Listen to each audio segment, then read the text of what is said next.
security it will affect without a doubt. A peace based on strong security guarantees.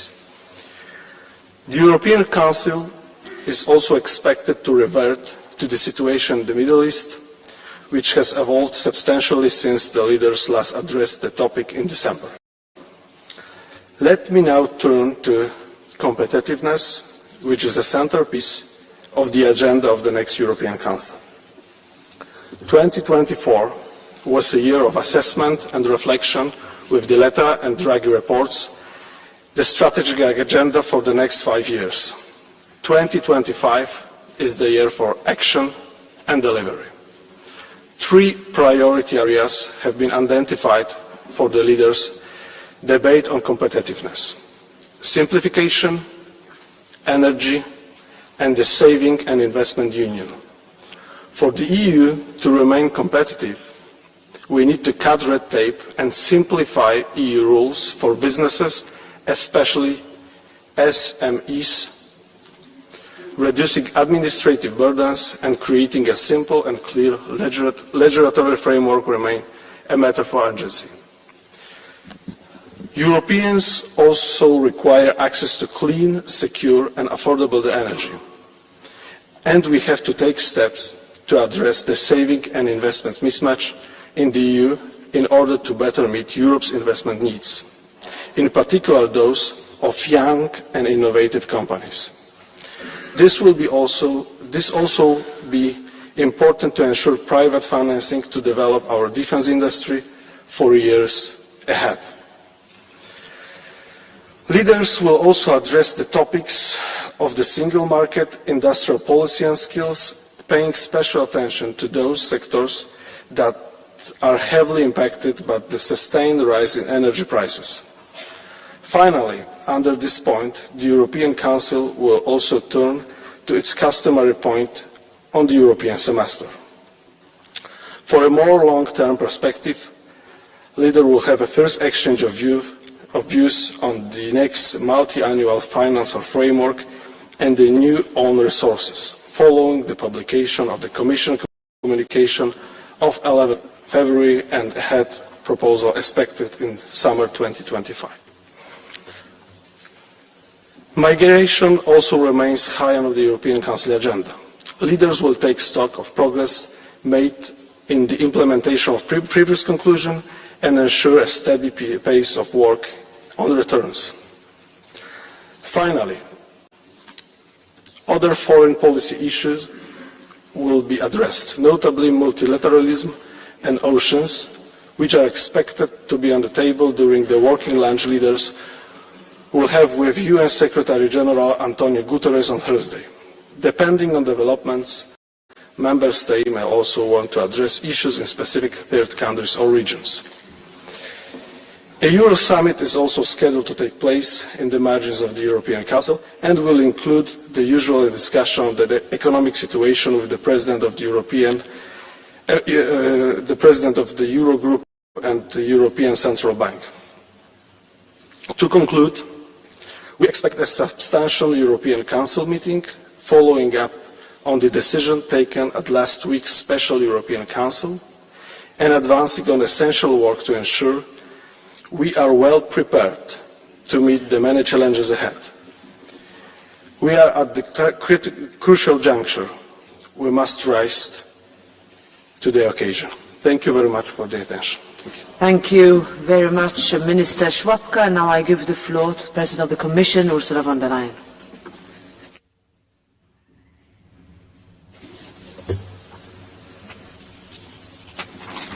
Thank you very much, Madam President Di Roberta, Minister, honourable members. It's now 70 years ago that Alcide de Gasperi said, "We don't just need peace among us, but to build a common defence, this is not to threaten or conquer, but to deter any attack from the outside driven by hatred against a united Europe. This is the task of our generation." End of quote.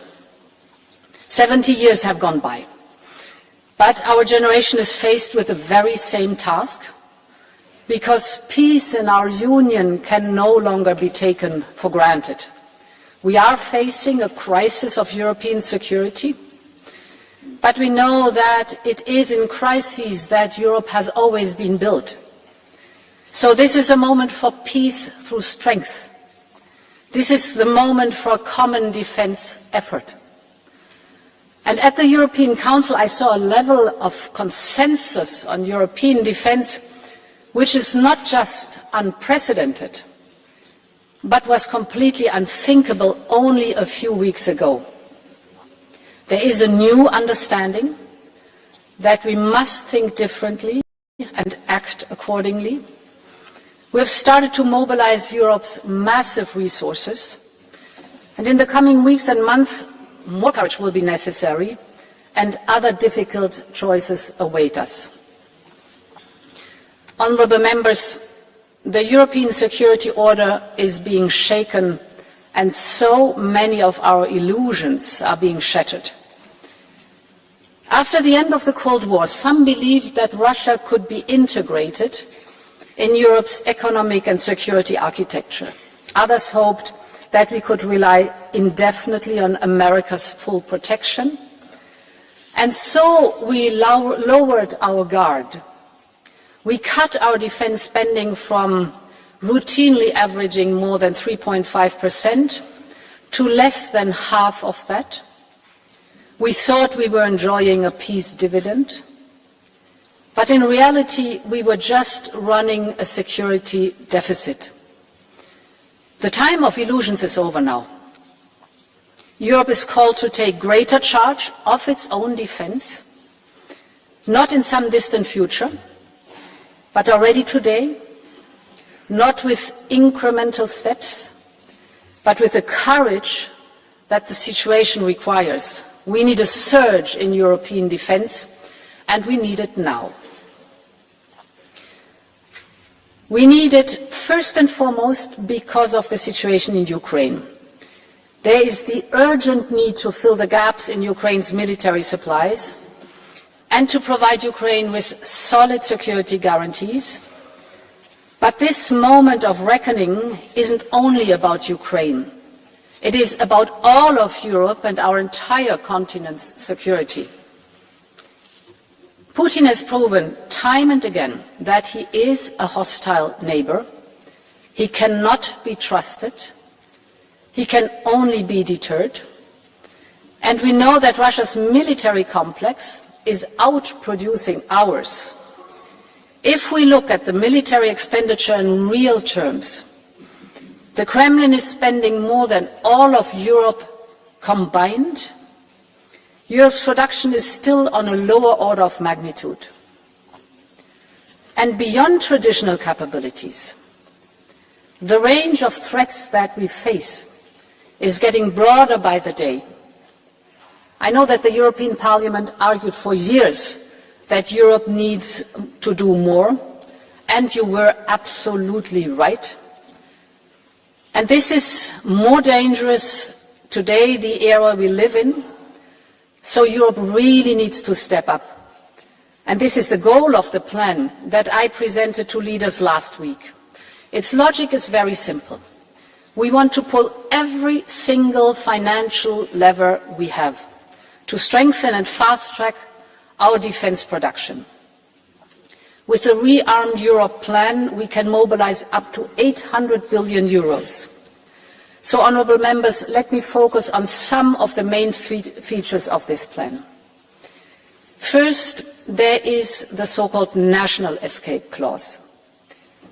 And let me start why it is crucial to mobilise national budgets. Just if we look today, we spend just short of 2% on average of our GDP on defence. Every analysis today agrees that we need to move north of 3%. Now look at the entire European budget, it only reaches 1% of the GDP. So it's obvious that the bulk of new investments can only come from member states. And this is why we are activating the national escape clause, foreseen by our new fiscal rules. This is a new tool that was created just last year. And we propose to trigger it in a controlled, time-bound and coordinated way for all member states. This can transform our defense budgets quickly and effectively. Member states could mobilize up to 650 billion euros over the next 4 years, adding round about 1.5% of GDP to their defense budgets over 4 years. This is massive. And yet, the European Council has tasked us to explore further measures to facilitate significant defense spending at national level while ensuring debt sustainability. The second point. The European Council has agreed on our proposal for a new financial instrument. We call it SAFE, Security Action for Europe. We offer member states up to 150 billion euros in loans to invest following a few basic principles. They could focus on a few selected strategic capability domains. You're familiar with them. It's advanced air defense, drones, missiles and ammunition, strategic enablers, military mobility, cyber, artificial intelligence, just to name a few, so that we maximize the impact of our investments. These loans should finance purchases from European producers to help boost our own defense industry. The contracts should be multi-annual to give the industry the predictability they need. And finally, there should be a focus on joint procurement because we've seen how powerful this can be. Just think of the Czech initiative or the Danish initiative to provide weapons and ammunition for Ukraine.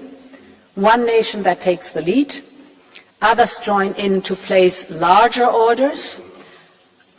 Industry then can scale up and prices went down. It was both very quick and very effective. And this is exactly what we need right now, scale and speed. And this is why we have chosen the emergency procedure under Article 122, which is designed precisely for times when, and I quote, severe difficulties arise in the supply of certain products, end of quote. In other words, the 122 allows us to raise money, to lend it to member states, for them to invest in defense, and this is the only possibility for emergency financial assistance, and that is what we need now. We will keep the Parliament constantly updated on progress. And this leads me to my third point, the cohesion funds. This is a possibility that we are offering to member states. Member states will have the possibility to redirect some of their uncommitted funds to defense-related projects. This could be infrastructure, it could be research and development. This would be voluntary. Voluntary for those who want to go the extra mile. It will be up to Parliament and Council to decide on this additional option.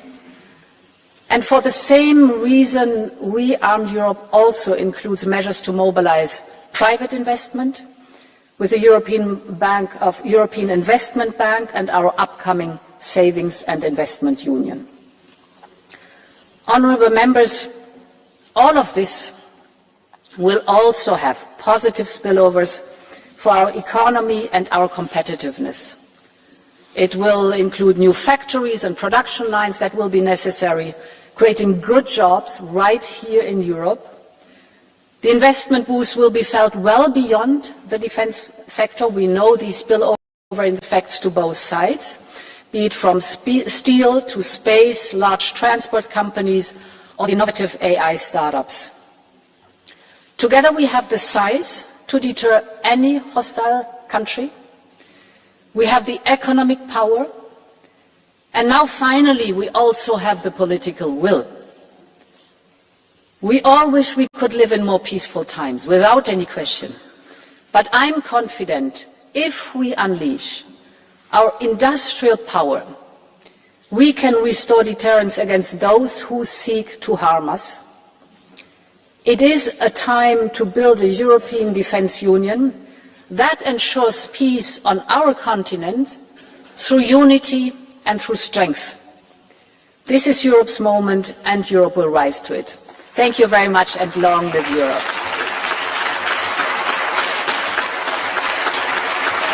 Thank you very much. So we'll go to the speakers of the political group, starting with the President of the EPP Group, Manfred Weber.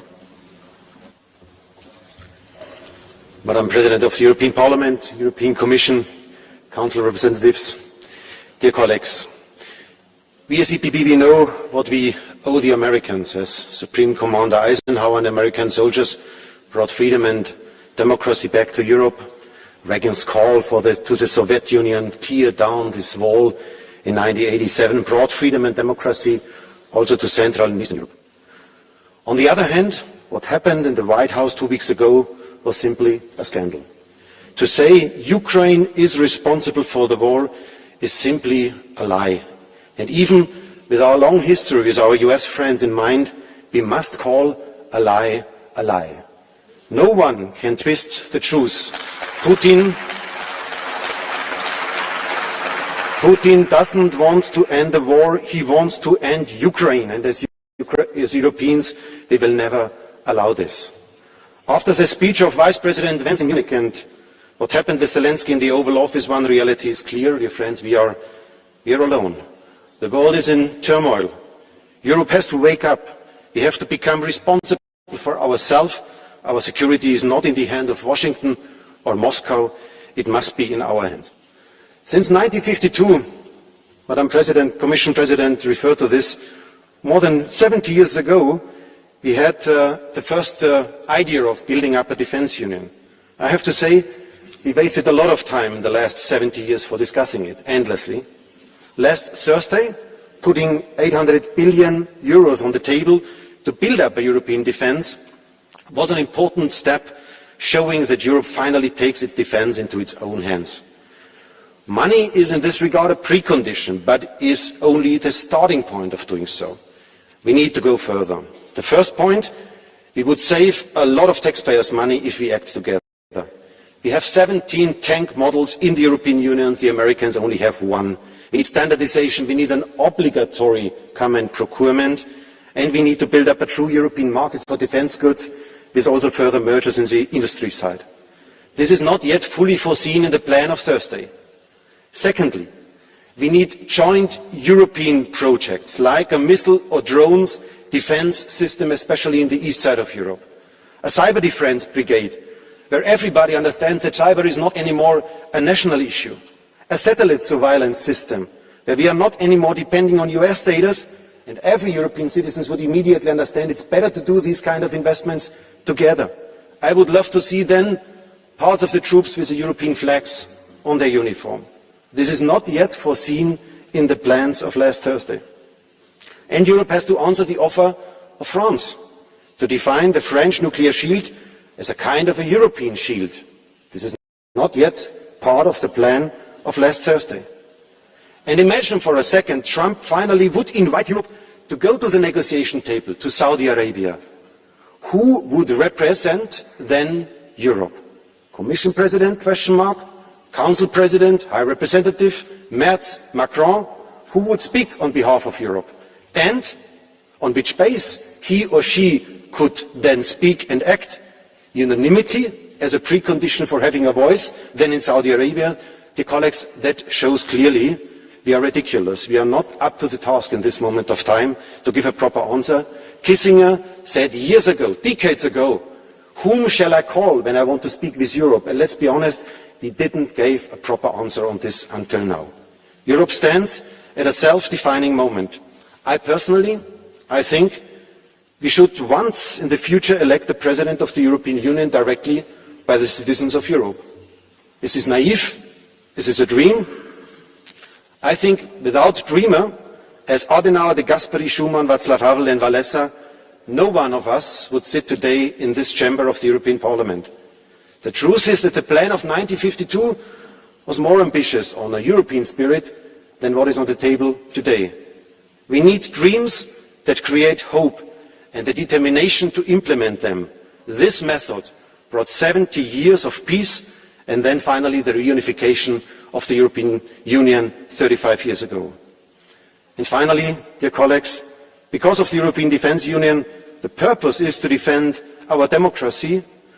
Even more democratic legitimacy of the process is needed. The Parliament must be fully involved.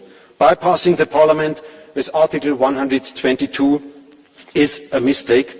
Europe's democracy stands on two pillars. It's the citizens and it's the member states. We need both for our security. Last Thursday was a great starting point, and I truly congratulate Ursula von der Leyen and Antonio Costa for the strong message, the will to invest into our defence and to our strengths. But this can only be a starting point. The main task of our generation is to create a true European Defence Union. The European People's Party is ready to do so. Thank you very much.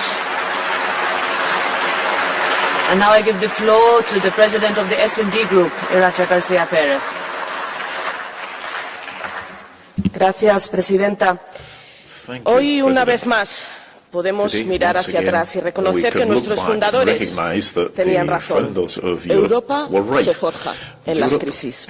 Desde los escombros de la Segunda Guerra Mundial hasta la pandemia, pasando por la caída del muro de Berlín, cada desafío nos ha hecho más fuertes, más unidos y más conscientes de nuestro papel en el mundo. La llegada al poder de Donald Trump y su vergonzoso acercamiento al criminal de guerra, Vladimir Putin, han dejado claro que no podemos depender de terceros para garantizar nuestra seguridad.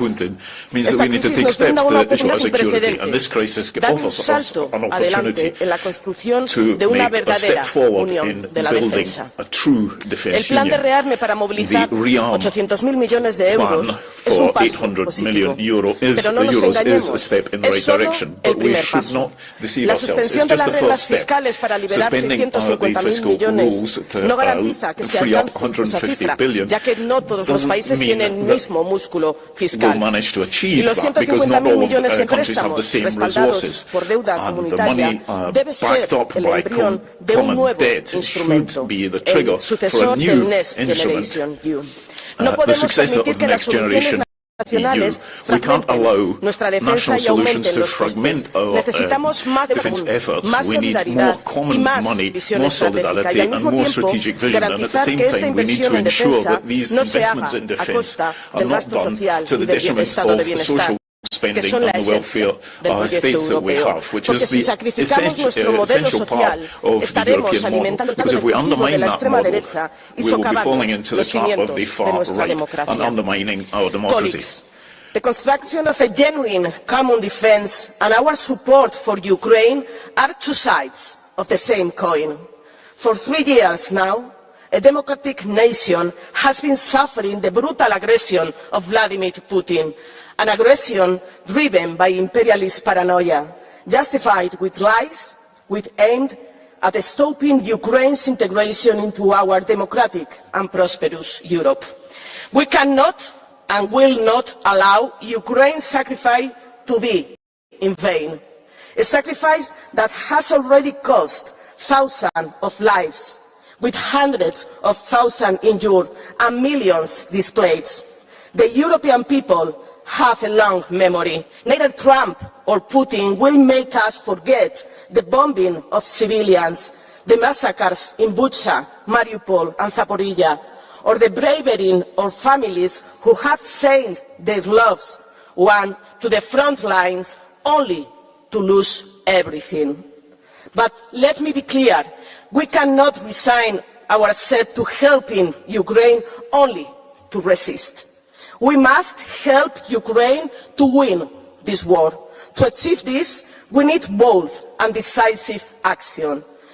Mrs. von der Leyen, we are waiting for your legal proposal to confiscate the 200 billion euros in frozen Russian assets to rebuild and arm Ukraine.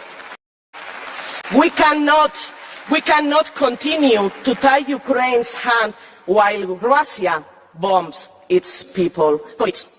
If we let Kyiv fall to Putin, autocrats will have won a decisive battle against democracy, a battle that will define the 21st century. As Churchill said to Chamberlain, you were given the choice between war and dishonor. You chose dishonor, and you will have a war. Let us not repeat that mistake. Let us stand with Ukraine. Let us defend our values, and let us ensure that democracy prevails. Thank you. Thank you very much. And now I give the floor to the President of the PFP Group, Jordan Bardella. Merci Madame la Présidente.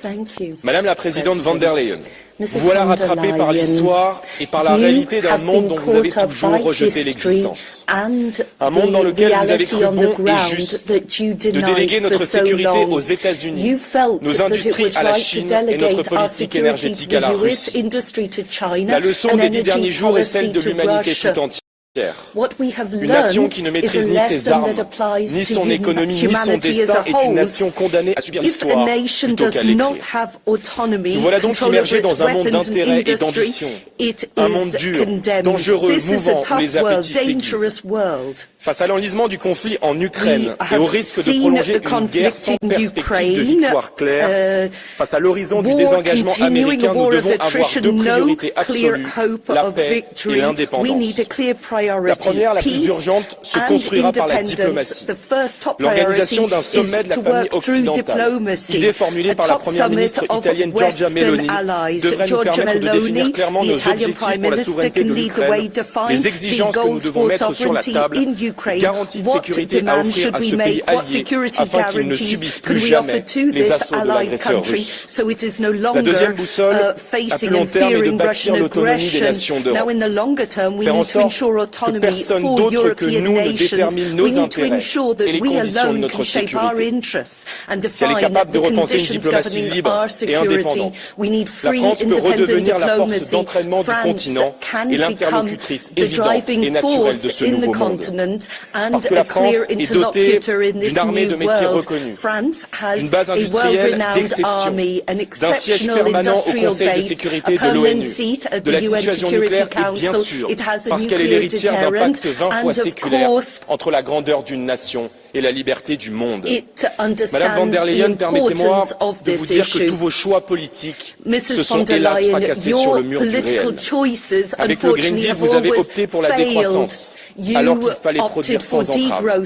Vous avez désavoué le nucléaire, opté pour l'inflation de normes et de taxes, encourager les achats de matériel américain plutôt que d'appliquer la préférence européenne en matière de défense. Ce n'est qu'au prix de changements d'orientation profonds que l'Europe restera un acteur de l'histoire, dissuadera les menaces et imposera le respect aux empires.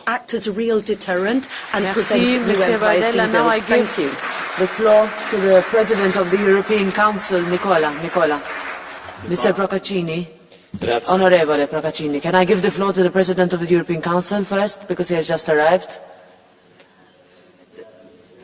Nicola, Onorevole Procaccini, posso dare la parola al Presidente del Consiglio europeo perché è appena arrivato. Allora, se può aspettare un po', grazie. Go ahead, Mr. Costa. President Costa, go ahead.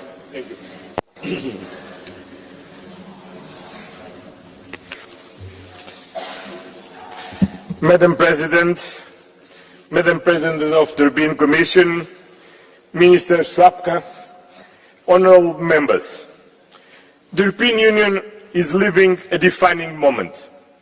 The sense of urgency is upon us. Geopolitical tensions have risen over the last weeks.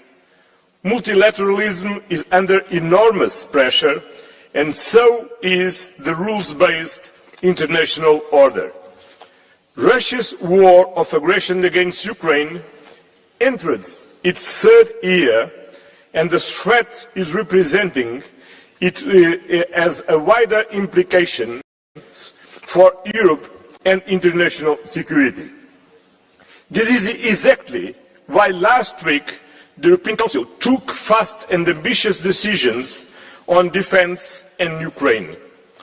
We are putting our money where our mouth is. We are delivering on what we promised.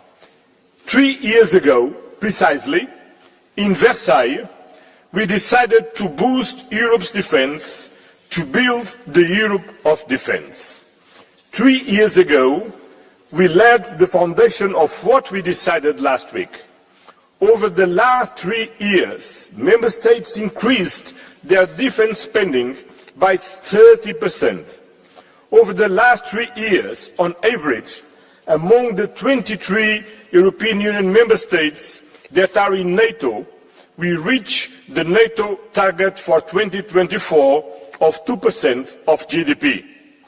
Now we are going much further. In 1 month, working hand in hand with the European Commission, we have kick-started the Europe of Defence. On the 3rd of February, in the informal leaders' meeting, with the special participation of the British Prime Minister and the Secretary General of NATO, we opened the way for decisions. Last week, the Commission anticipated some of its proposals on defence financing, which were the basis for European Council decisions. In this special European Council, we decided to invest in the priority areas already defined by the European Defence Agency, reflecting the lessons learned from the war in Ukraine and in full coherence with NATO. Air and missile defence, artillery systems, missiles and ammunition, drones and anti-drone systems, strategic enablers, military mobility, artificial intelligence, cyber and electronic warfare.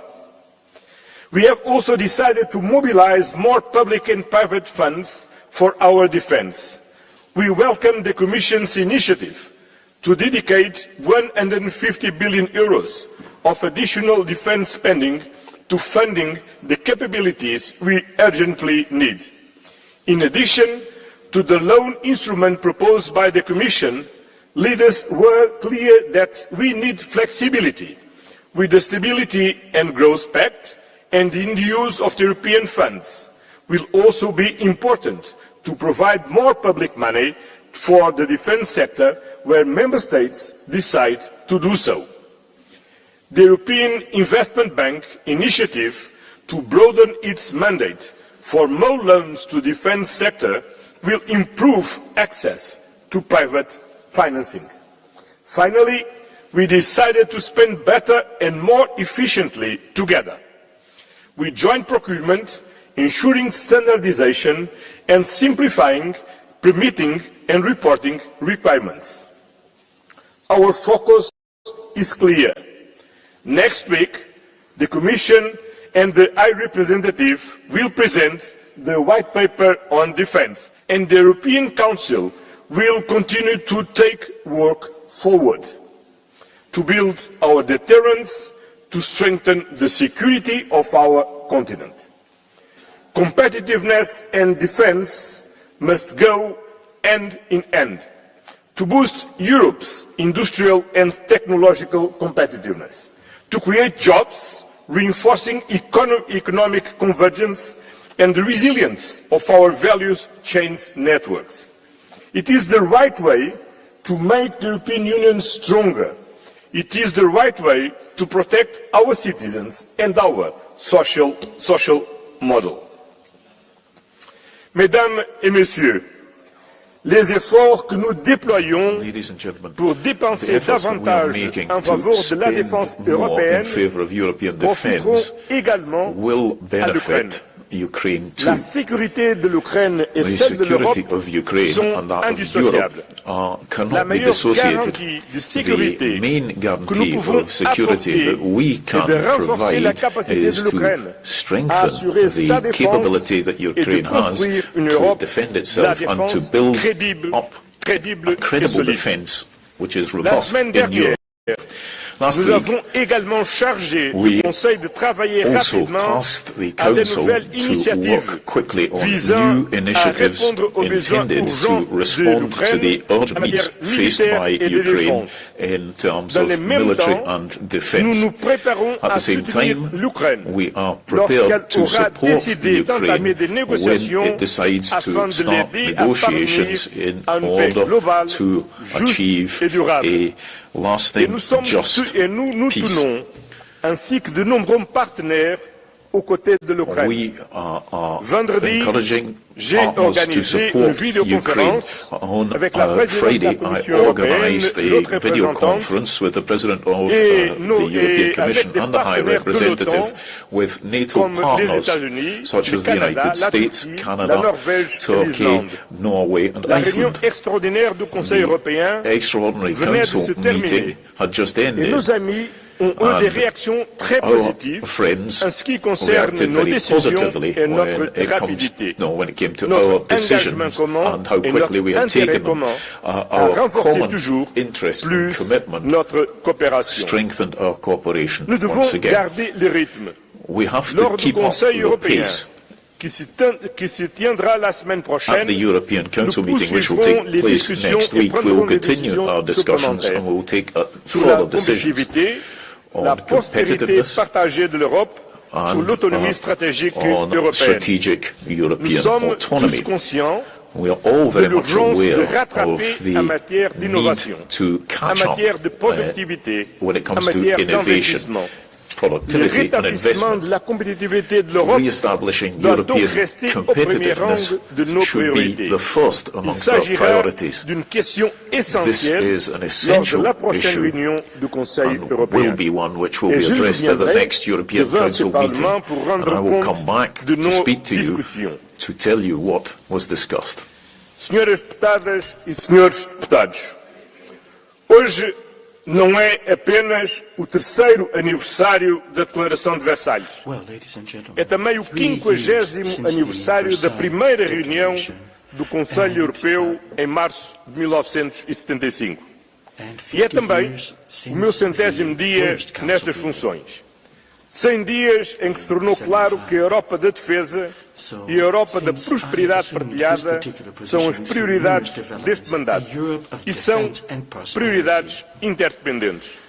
100 dias em que se tornou claro que reforçar o papel da Europa no mundo é uma prioridade estratégica, porque o atual contexto nos impele a alargar a nossa rede de parceiros, uma rede que já é vasta, mas uma rede que tem tudo para poder crescer. Nos acordos de comércio, na cooperação para o desenvolvimento, na liderança das grandes causas globais, como parte para o futuro ao combate às alterações climáticas. Porque a União Europeia é um parceiro fiável, previsível e atrativo, e muitos países têm muita vontade de colaborar connosco a todos os níveis. Por último, 100 dias, num espírito de excelente cooperação interinstitucional. Thank you, Roberta. Dear Roberta. We find ourselves in a point where we have to cooperate effectively on all fronts. Thank you very much, as instituições europeias e Estados-membros têm de estar mais unidos as well. do que nunca the European institutions, para the member a União states, Europeia. have to be Para more avançar, united than ever precisamos for ter a mais strong confiança em nós European próprios, Union. mais In order confiança to no move nosso poder forward, coletivo, we have to trust mais unidade ourselves, para have enfrentar uma confidence. nova era We geopolítica. need more unity Não há as dúvida well. de que estamos a obter Under these resultados particular mais geopolitical rapidamente, circumstances, de que a União está mais forte, pela segurança we are e pela seeing paz, pela situations prosperidade developing na very Ucrânia, quickly, but we pela will be segurança, more, we pela will be paz e stronger, pela we will be prosperidade more na robust Europa. for Muito peace, obrigado. prosperity, welfare in Ukraine. Thank you and very Europe. much, Thank you very much. President Costa. So now I give the floor to the co-president of the ECR group, Nicola Procaccini. Thank you again. Thank you, President. Now I deserve an extra minute because of the discomfort you caused me. I understand. So thank you, President. The European Council represents a step in the journey back to reality, which we welcome.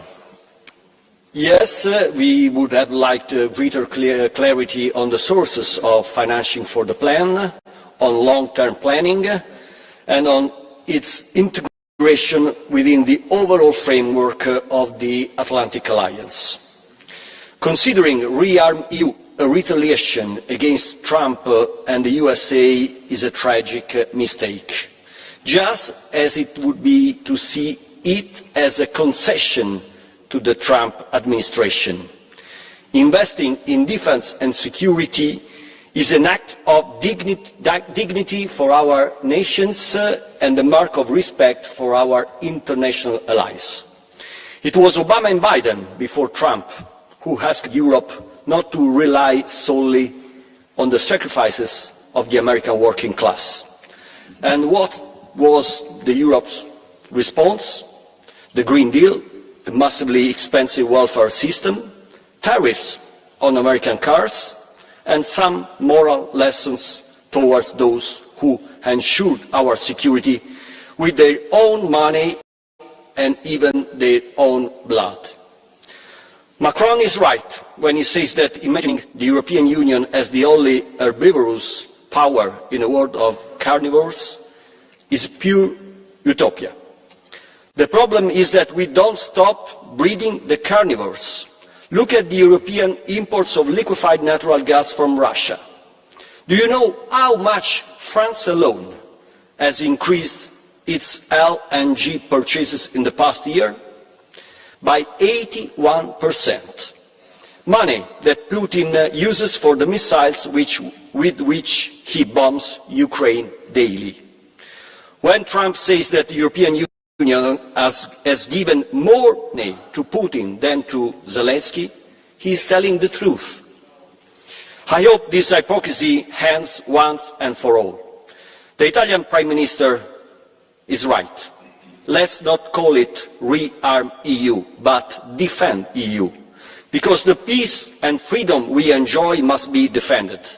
And defense is not only about weapons, but also about strategic infrastructure, raw materials, communication systems, and technological innovations.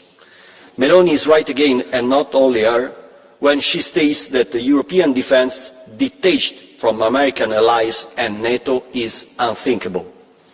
Politicians and legislatures come and go, but the West remains and must remain for a long time.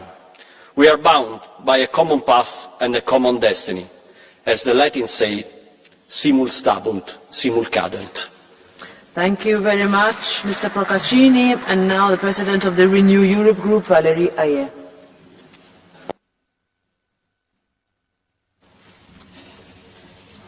Madame la Présidente, merci. Monsieur le Président, Madame la Présidente, chers collègues, Monsieur le Ministre.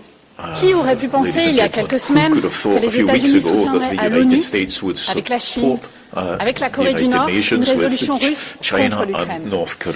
Qui aurait pu penser que son président dirait un jour qu'il récupérerait le Groenland, territoire européen, je cite, d'une manière ou d'une autre? Ce qui est en train de se passer outre-Atlantique, ce n'est pas un simple désengagement. C'est un renversement complet d'alliance. Je ne pensais pas dire ça un jour, mais aujourd'hui les faits sont là. Dans un monde où depuis 20 ans, la Russie et la Chine augmentent massivement leurs dépenses de défense, la Maison-Blanche, sous Donald Trump, n'est plus notre allié. Notre monde est de plus en plus hostile et nous devons en tirer deux conséquences. La première, c'est qu'on doit savoir se défendre tout seul. Alors, Madame la Présidente, oui, achetons européens, investissons européens, produisons européens. Oui, 100 fois oui à ces 800 milliards d'euros, à sortir la défense de nos règles budgétaires et même à un emprunt commun. Et oui à une préférence européenne, faute de quoi notre argent ira encore alimenter d'autres économies que la nôtre. Sans préférence européenne, pas d'autonomie stratégique. Et donc, pas de souveraineté. Mais il faut aussi dire les choses. On aura besoin de plus. Il faudra donc travailler très vite, Madame la Présidente, aux eurobonds proposés par le Parlement et par un certain nombre de gouvernements en Europe. Travailler aussi à comment on mobilise l'épargne des Européens. Et l'enjeu stratégique, évidemment, c'est l'argent, mais pas que. La coordination, elle sera clé. Il faut que nos armées, notre million de soldats européens soient capables durables de travailler ensemble. Il faut aussi que nous avancions sur le bénéfice européen de la dissuasion nucléaire, sans bien sûr remettre en cause la décision souveraine nationale de l'activer. C'est à ces seules conditions que nous préserverons la paix pour nos concitoyens. Et l'urgence pour assurer notre sécurité, c'est aussi de continuer à soutenir l'Ukraine. Parce que la sécurité des Ukrainiens, c'est aussi notre sécurité. La décision de Donald Trump d'arrêter les livraisons d'armement et le partage de renseignements ne nous rappelle qu'une chose. Nous devons reprendre notre destin en main. Continuer à essayer de convaincre l'administration américaine qu'elle fait une erreur, évidemment. Mais pendant ce temps, accélérer notre aide à l'Ukraine et être force de proposition pour offrir des garanties de sécurité pour l'Ukraine et pour nous-mêmes. Et cela passe notamment par l'envoi de troupes européennes pour le maintien de la paix une fois un accord obtenu. Nous devons dissuader une fois la menace russe. La deuxième conséquence à tirer, c'est que notre modèle démocratique est attaqué. À l'ouest par les ingérences russes, à l'est par les ingérences russes et à l'ouest par le camp Trump. Et par les alliés de cet international réactionnaire ici même dans cet hémicycle. Et Monsieur Procaccini, quand vous prétendez que les États-Unis ont donné davantage d'argent et davantage de soutien à l'Ukraine que l'Europe, c'est faux. Vous le savez parfaitement. Et vous reprenez en ce sens à la fois la propagande de Trump et la propagande du Kremlin. Nous sommes du côté de l'Ukraine. Nous avons été aux côtés de l'Ukraine depuis le début et nous continuerons jusqu'à l'obtention de la paix, la permettant en aucun cas la capitulation. Madame la Présidente, le bouclier démocratique doit être une clé de voûte de ce mandat. Et votre proposition, nous l'attendons avec impatience, autant qu'avec exigence. Mais commençons aussi déjà par appliquer les lois qui existent déjà. Où en est l'enquête sur le DSA? Le principe fondamental du droit, c'est que quand on viole les règles, il y a sanction. Et c'est votre responsabilité d'en assurer le respect. Chers collègues, l'Europe est une puissance stabilisatrice. Notre but, c'est la paix, l'ordre international, la promotion de la démocratie. Nous avons les atouts pour être une puissance politique et une puissance militaire. Il est temps de s'assumer comme telle. Thank you very much. And now I give the floor to the co-president of the Green Group, Bas Eickhout.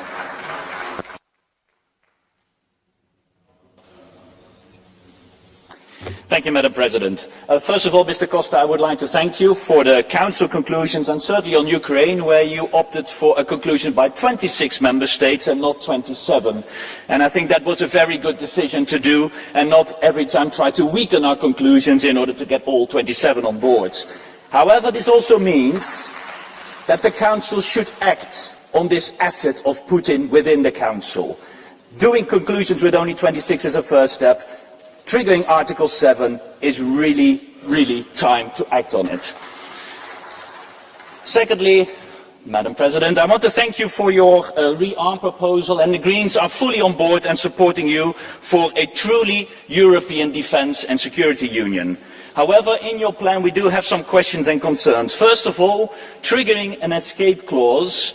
To be very honest, if you are triggering escape clause in your fiscal rules continuously, maybe at a certain moment you need to wonder whether maybe the fiscal rules are not fit for purpose and you need a proper review instead of every time triggering an escape rule. Secondly, and here I have to agree with Mr. Weber, the European approach is not strong enough in your approach. The 800 billion, only the 150 billion are European, the rest is national, without any clear indication there will be a European approach, and even with 150, only by doing it through a joint procurement, I'm not sure this will really have a proper European approach. We don't need more tanks on the Greek-Turkish border. That brings me to the third point. Defence and security is much broader than arms and ammunition. This is about infrastructure. European infrastructure needs to improve also to transport all the materials throughout Europe. This is about rail infrastructure as well. This is about cybersecurity. But this is also about energy independence. And Mr. Procaccini, you said it already. Looking at how much money we as Europe are spending on fossil dependency, 400 billion euros each year, and we moved it from Russia to the United States. It's not helping anything. So the green transition is in the same agenda as the security agenda and should not be treated separately. And that's why we are concerned that investments in green and social transition are being at the cost of investments in security. And therefore we need to increase both, and we need to increase spending on both. That brings me to the last point. The situation in Ukraine is very dire and very sincere, and we cannot act and we cannot lack on action and have complacency. The next Council needs to act faster. We need to stand by Ukraine. We need peace in Europe. We need peace in Ukraine. We need peace on our own terms. Thank you very much. Vielen Dank. Für die Fraktion Die Linke spricht nun der Kollege Schirdewan. Now our colleague from the left, Mr. Shirdevan. Thank you. Vielen Dank, Frau Präsidentin. Donald Trump ist bereit, die Ukraine Russland zum Fraßwort zu werfen. Die Zerstörung des Völkerrechts und eine internationale Ordnung, in der nicht mehr die Stärke des Rechts, sondern das Recht des Stärkeren Gültigkeit hat, sind dabei eingepreist. Umso mehr rächt sich jetzt, Frau von der Leyen, dass Sie die Diplomatie in den letzten Jahren leider so schändlich ignoriert haben und einzig und allein auf eine militärische Lösung des Krieges in der Ukraine gesetzt haben. Keine einzige focused on a military solution to the war in Ukraine. No single diplomatic initiative was supported by the Commission. Turkey's efforts, Brazil's, China's, Israel's, the African countries, not even the Pope's efforts. This is a huge political failure on the part of European politicians. In your speech and in Mr. Costa's speech, we heard nothing about the Commission or Council taking up diplomatic initiatives that would be in the interest of Ukraine. The transatlantic partnership no longer exists. Trump is threatening the world and the EU with a destructive trade war. He is cozying up to dictators like Putin, and European politicians are being led by the nose through the arena of the White House. We still hear time and again only military solutions. All of a sudden, the debt rate rises, and we have 800 billion euro. That money, I can assure you, will go towards US weapons. If we want to ensure strategic autonomy, we need responsible politics. We need to do away with the debt rate for once and for all. We need huge investment in the industry and digital infrastructure. We need energy security, social security, research and development. We need now to attract the brightest minds to Europe. The European digital market can no longer remain under the thumb of Elon Musk and his tech bros from the US. Honourable members, NATO is done with now. The EU needs its own security architecture, and the focus, the priority must be given to diplomacy over military solutions. That does not mean that we should not provide for requisite defence capabilities, but we cannot drive the profits of major arms manufacturers and large-scale investors. No one should be turning a profit when it comes to war. We need to nationalise the European armaments industry, and we need to strengthen international organisations such as the EU, defend international law. We didn't hear anything from you, Mrs von der Leyen, or you, Mr. Costa, on self-determination, sovereignty. That's important for Ukraine, and criticism of Russia, but also Turkey and Israel. International law applies to friends, not just our enemies. If we want credibility, we cannot apply double standards. Strategic autonomy also means a better relationship with China. Mrs. von der Leyen, the EU Commission must put an end to its childlike approach to strategic planning. Thank you. Für die ESN-Fraktion spricht jetzt die Kollegin Bovenbeek. Tudják, mit nevezett Arthur Koestler zárt rendszernek?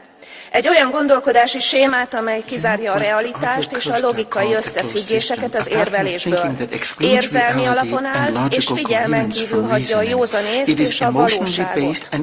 Amikor önök a körülmények változásától függetlenül Ukrajna további töretlen támogatását erőltetik, ebben az zárt rendszerben gondolkodnak. A realitások tagadásával elérték azt, hogy úgy tűnik, Európa kimarad a békerendezésből, és ezáltal az érdekszférák újra felosztásából is. and by extension the redistribution of spheres of interest. It is time to face reality. For years, Hungary has been put on the shame bench for problems with rule of law and lack of transparency. Why does this not bother you in the case of Ukraine? We cannot talk about democracy. It has an illegitimate president. Violent coercion and violations of human rights is a daily occurrence. The trampling of minority rights is slowly turning into genocide. Yes, I do not hear any concerns about rule of law in that country. Instead of voting for more astronomical sums of money for the war, we need to investigate, in the name of transparency, how much of the billions of euros that have been sent to Ukraine so far have ended up in the pockets of oligarchs. It must be clarified whether some of the weapons that have been sent there have really ended up where it's gone. For example, terrorist organizations such as Hamas or ISIS, is that a possibility too? Step out of your closed mind and get a grip on reality before you fantasize about Ukraine's membership of the EU and NATO, because you're playing with the fatal weakening of Europe and the prospect of a third world war. Und ich werde jetzt mit der Redezeit relativ streng sein müssen, weil wir im Anschluss einen fixen Termin haben. I'll be quite strict on speaking time. Wir haben schon jetzt mehr Anmeldungen, als wir nehmen können. And I'm now going to close the catch the eye procedure. Mr. Halizia. Szanowni Państwo, to bardzo ważne dni, bardzo ważny moment. To moment, na który czekają też obywatele, żeby przestać już rozmawiać. W nieustannych sporach politycznych trzeba działać. Bezpieczeństwo wymaga dzisiaj szybkiego działania, bo na to czekają obywatele. I patriotyzm nie polega dzisiaj na gadaniu. Dziś patriotą jest ten, kto szybko uruchamia środki, projekty, które służą budowaniu bezpieczeństwa. Nie ma prawa nazywać się implementing projects allowing us to build up the defence. You can't be a patriot if you slow down I to nie jest that też process. moment, w którym możemy prowadzić proceduralne spory. Apeluję z tego miejsca do Parlamentu o podjęcie bardzo szybkiej decyzji i uruchomieniu środków z silnym mandatem dla Komisji Europejskiej i z silnym mandatem dla rządów i naszych liderów. Tak, dzisiaj te projekty musimy uruchamiać jak najszybciej i tempo podejmowania decyzji jest kluczowe.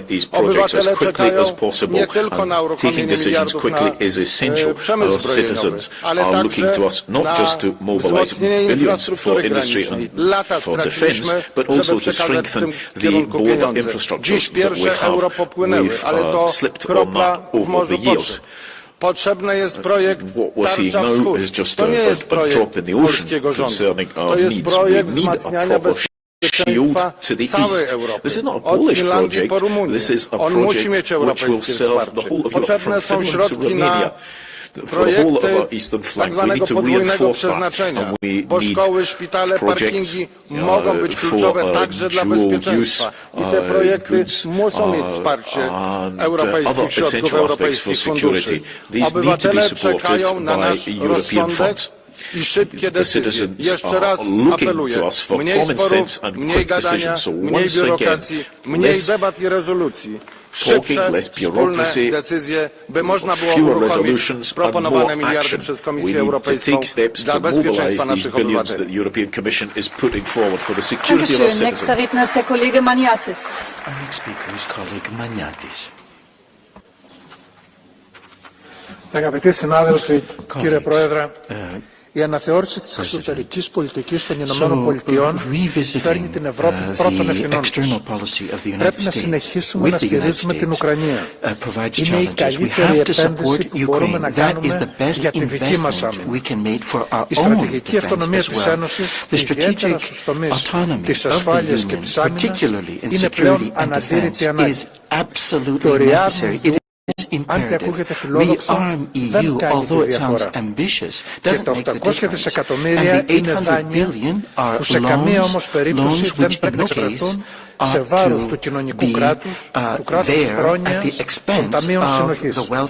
Επιπλέον, αν η ρήτρα διαφυγής δεν εφαρμοστεί με αυστηρούς κανόνες ώστε να αντιμετωπιστούν οι στρατηγικές ανάγκες που έχουμε ως Ένωση, η εφαρμογή της μπορεί να δημιουργήσει περισσότερα προβλήματα από αυτά που επιχειρεί να λύσει.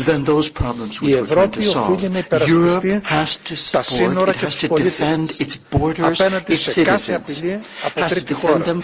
Είτε αυτό αφορά τις χώρες της Βαλτικής και της Ανατολικής Ευρώπης, είτε τις χώρες της Ανατολικής Μεσογείου, όπως είναι η Ελλάδα και η Κύπρος. Σας ευχαριστώ. Dankeschön. Nächster Redner ist der Kollege Deutsch. Thank you very much. Our next speaker is colleague Deutsch.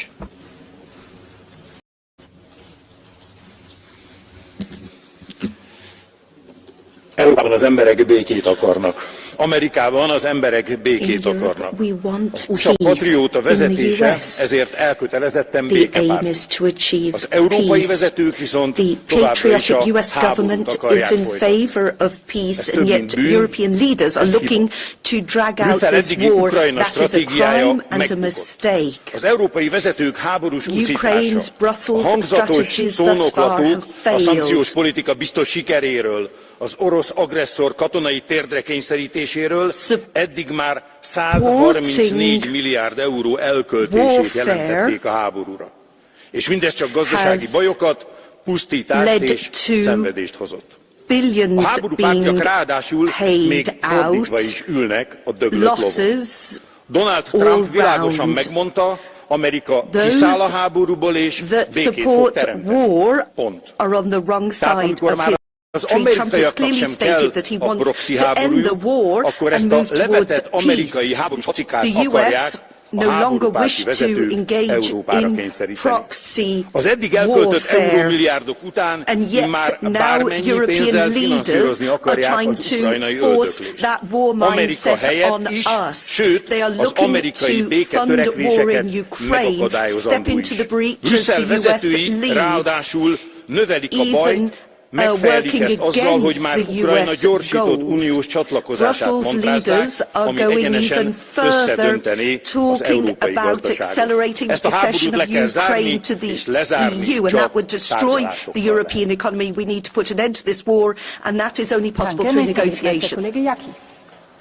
Thank you. Our next speaker is colleague Yaki. Thank you so much, President, ministers. There is no doubt who is the aggressor and who is victim. The aggressor is Russia and the victim is Ukraine. There is no doubt that no reset with Russia have never succeeded and never will. The only thing that can stop Russia is credible force. And the general direction of strengthening European arms capabilities is good. However, you will not escape from the fundamental questions. You are talking about the security of Europe. Great. I would like to ask you how the security of Europe is served by cancelling election in Romania and not allowing the candidate with 50% of support to run. How does allowing Tusk to destroy opposition, take away the all public money from the opposition party and imprison maps serve Europe's security? How do your migration policy and the migration pact served European security? And the key question is about, do you want Europe to defend itself from external threats or for Europeans to kill each other? Instead of integrating Europe in the face of threats, as usual, you choose your particular interest. Ukraine. If the Strait of Ukraine grew from the numbers of your empty words, the Ukrainian army now would be preparing to parade in Moscow. Do you want help? You have 300 billion euros of frozen Russian assets. Give them to Ukraine. That will be enough for 5 years of war. But you won't do it. You keep it because you want them to use to negotiate further resets with Russia. That is why you keep attacking America, provoking it to leave Europe. And you yourselves do not have those military capabilities. Your behavior will cause the EU countries that border with Russia to be great danger. President Zelensky found about this after the summit in London. He will not provide the army weapons with your slogans. And that's why we need to change it. Dankeschön. Nächster Redner ist der Kollege Kelleher. Thank you very much. Our next speaker is colleague Kelleher. The EU is a beacon of hope for millions of people across the globe. It's why Ukrainians broke down in tears when they crossed into our union after Putin's immoral invasion of their country. And it's why migrants do everything to get here to live and raise their families. And that's why Putin and other tin-pot dictators despise us. We give people hope while they only give people fear. It's why it must be defended. I quote, "If something is worth building, it is worth defending." These are the words of Sean Lamass, former Irish Taoiseach and leader who submitted Ireland's application to join the European Economic Community. My country is militarily neutral. We won't join a military alliance. But that doesn't mean we don't take sides. We are on the side of freedom, democracy, multilateralism and a global order based on international law. Ireland is lucky. We are an island in the Atlantic surrounded by non-threatening nations. But I know my friends and colleagues along the eastern border of our union live in fear of the return of Russian imperialism. I see the worry in their eyes, I hear the pain in my friends' voices when they speak about living under Russian occupation before independence. That's why I will not stand in the way in terms of defending your homelands and your homes. And Europe must collectively defend itself. Our unity is our strength. This is a big change, and I know I will be castigated by the extremists at home on the left and on the right, but it is morally the right thing to do. Ireland will not join NATO, but I firmly believe we must ensure our fellow member states have the resources needed to defend their sovereignty and their values. We must have defence bonds. We must make it easier for the states to strengthen their militaries by relaxing Stability and Growth Pact rules. We must all work together on sharing intelligence and ensuring interoperability and defence systems and energy security. Ireland must use every possibility under our constitution to support our European friends, humanitarian aid, training, non-lethal weapons, support for demining initiatives, financial support and increasing our own military defence capabilities. I will say it again, if it is worth building, it is worth defending. There has never been a greater force for peace, prosperity and progress than the European Union, and we must defend it. Thank you, dear colleague Keller. There is a blue card. Colleague Keller, there is a blue card by colleague Grasulis. Do you want to accept that? Grasulis? On the right side of the panel. Are we in English or French? Yeah, please, go ahead. Gerbiamas pranešėjau, daug skambių žodžių, bet labai mažai darbų Ukrainos atžvilgiu iš valdančios daugumos ir iš Europos. Kodėl po šiai dienai Ukraina nepriimta į Europos Sąjungą? Kas Amerika kalta? Ar Rusija kalta? Kodėl jūs neišgirdot Zelenskio per tokį laikotarpį? Gal išgirsit ir priimsit? Could you please listen to him and accept Ukraine into the EU? Please, 30 seconds for response. Well, we have been very supportive of Ukraine's application to join the European Union. That has happened over many, many years. In fact, in recent times, we have supported them financially, they've been supported militarily, and of course, you are promoting the propaganda from Russia and elsewhere, saying quite clearly that the European Union doesn't support. But if you look at it, and if you listen to President Zelensky himself, he says quite clearly and categorically that the European Union has been a friend to Ukraine and has supported them both financially, militarily, and in humanitarian assistance as well. Reject your points out of hand as they don't stack up with the evidence. Vielen Dank. Es wird Sie nicht überraschen, dass wir auch bei den Blue Cards ziemlich restriktiv sein müssen. Also wir werden mal sehen, wie es läuft, aber versuchen Sie sich möglichst auf eine zu beschränken. Ich glaube, mehr als eine pro Person können wir nicht zulassen. Es folgt nun der Kollege Stakis. Our next speaker is colleague Stakis. Wonderful, Madam President. Europe is a giant in chains, wealthy, powerful, yet paralyzed. And objective reality and data show that there is no need to despair. Quite an opposite. We have given Ukraine 134 billion euros. Sounds like a lot, but it's just 0.2% of our GDP. If the US step back, we can raise that to 0.4% without difficulty. The Baltics, Finland and Denmark already contributed nearly 1%, a small price for lasting security. And our economies have only become stronger as a result. And we can make Russia pay. Let's seize 200 billion of Russia frozen assets and direct them to Ukraine. Madam President, the Europe Commission must make a decision on this right now. Dear colleagues, the numbers don't lie. We are 450 million Europeans. Russia has just 140 million people. Our economy is 12 times larger. We have everything we need to defend ourselves and others. The only step left, removing the chains we have placed on ourselves. Vielen Dank. Als nächstes spricht der Kollege Zająckowska. Die Kollegin Botenga, Entschuldigung. Excuse me, colleague Botenga is our next speaker. Please excuse Dank u, Frau Präsidentin. Collega's, 800 miljard euro. Niet om de salarissen of de pensioenen van de mensen te verhogen. Niet om alle Europeanen zonder wachtlijsten van gezondheidszorg te voorzien. Nog om in elk dorp eindelijk stipte bussen en treinen te garanderen. Nee, voor wapens. Maar laten we even vertrekken van wat cijfers. We geven nu al 2 tot 3 keer meer uit dan Rusland aan oorlog. Volgens de Duitse pers deze week hebben we daarmee 4 keer zoveel oorlogsschepen als Rusland, 3 keer zoveel gevechtstanks en 3 keer zoveel artillerie en 2 keer zoveel gevechtsvliegtuigen. Rusland kan ondertussen gelukkig nog niet eens een kwart van Oekraïne bezetten. Dus vooraleer dat de Russische tanks straks op de grote markt van Brussel komen, is er nog wel wat nodig. Nu, al degenen die hier vandaag zeggen, we hebben meer wapens nodig, meer soldaten. Wie van u, wil de vraag stellen aan mevrouw von der Leyen, gaat straks zijn zonen en kinderen naar het front sturen? Hou op met die oorlogskoorts, die onzin.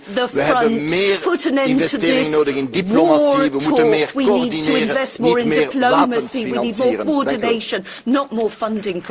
Nun kommt aber die Kollegin Zająckowska. Thank you. Our next speaker is colleague Zająckowska. Thank you. Szanowni Państwo, nowy militarny eurodług będzie narzędziem nacisku na państwa i zagrożeniem dla ich suwerenności. To będzie dokładnie ten sam mechanizm jak w przypadku KPO. Jeżeli spełnimy kamienie milowe, a rząd będzie podobał się Komisji Europejskiej, to dostaniemy jakieś pieniądze. To nic innego jak polityczny szantaż.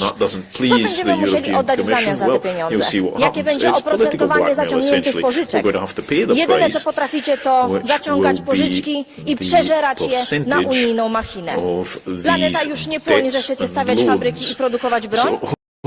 Zmarnowaliście lata na Zielony Ład i obudziliście się z ręką w nocniku. Chomika bym wam nie dała pod opiekę, a co dopiero armię, widząc jak obalacie demokrację w Rumunii. Potrzebujemy pokoju, a nie wojny. Bezpieczeństwo kraju i jego suwerenność zależy od jego potencjału militarnego, a nie wielkiej wspólnej unijnej armii. Ani skrawka więcej naszej suwerenności dla was. Za nasze pieniądze chcemy budować naszą potęgę militarną, a nie Ukrainę. Dziękuję. Spricht der Kollege Papadakis. Our next speaker is colleague Papadakis. Ούτε άβουλοι, ούτε αδύναμοι όπως ισχυρίζονται οι πολιτικές της η Ευρωπαϊκή Ένωση για να κλιμακώσει την πολεμική προετοιμασία του στον ανταγωνισμό της με Ρωσία, Κίνα και μέσω εντυνόμενων αντιθέσεων με τις ΗΠΑ. Ο κινησμός των κάμερα για τη μοιρασιά της μίας των σπάνιων γεών και των ενεργειακών δρόμων μεταφοράς της Ουκρανίας κονιοτοποίησε τα προσχήματα και των δύο πλευρών.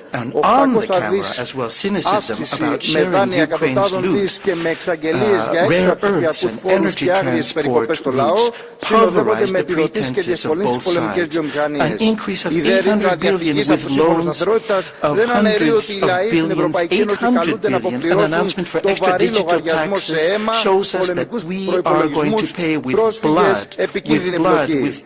Μόνη η ρήτρα διαφυγής για το λαό είναι πάλι για καμία εμπλοκή να μην πληρώσει ο ίδιος τα σφαγεία των υπεριαλιστών. Αυτοτέλεια για το λαό δεν είναι αυτή της Ευρωπαϊκής Ένωσης από τους ανταγωνιστές του. Οξυγόνο είναι η δική του, αυτοτελής πάλι για τα συμφέροντα και ανάγκες του ενάντια στην Ευρωπαϊκή Ένωση. Oxygen is what we need, and we need to do is work together and concerted before it. Thank you. Thank you very much, President of the European Council, dear colleagues. Unfortunately, our long-standing partner, the United States of America, is disengaging from Europe. It is disengaging in terms of security and defense, it is disengaging in terms of trade and economy, and it is disengaging in terms of defending democracy, rule of law, and human rights. We do not want this to happen. We regret this. We will never turn our backs on the United States of America, but we need to recognize the new reality where the United States administration has other priorities. When Russia is challenging us from the east, and the current Trump administration is questioning the defense of Europe from the west, the conclusion for us, Europe, is simple. We have to defend ourselves. What matters most now is what we are going to do ourselves at European level, and I believe we have to do two things. Firstly, continuing to support Ukraine. Stopping military support to Ukraine is not a way to peace, it is a way to helping Russia. We should not do that. Keeping Ukraine safe means keeping Europe safe, firstly. Secondly, we have to invest in defense, and I believe the 150 billion euros common European project put forward by the European Commission is correct. But we have to do it right. When we spend European money, we have to support European projects. What projects we're going to finance matters a lot. We should use this European we should use this European fund to do projects which none of the member states can do alone, so that the citizens of Europe see the added value of Europe. We should do the common European air defense shield and other European projects, invest in European research, produce more, order more, in bigger quantities, in smaller unit price, same equipment for the militaries of all EU member states. Europe can do a lot to make sure that our militaries are well equipped with this European project. And of course, if European money is spent, the European Parliament has to be involved.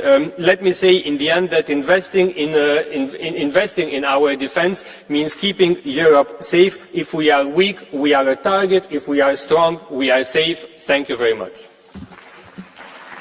Vielen Dank, sehr geehrter Herr Kollege Gratsoulis. Ich hatte das eben angekündigt. Wir haben so viele Catch the Eyes, dass wir leider pro Person nur eine Blue Card nehmen können. Es tut mir wirklich leid. Nächster Redner ist der Kollege Mixer. Our next speaker is colleague Mixer.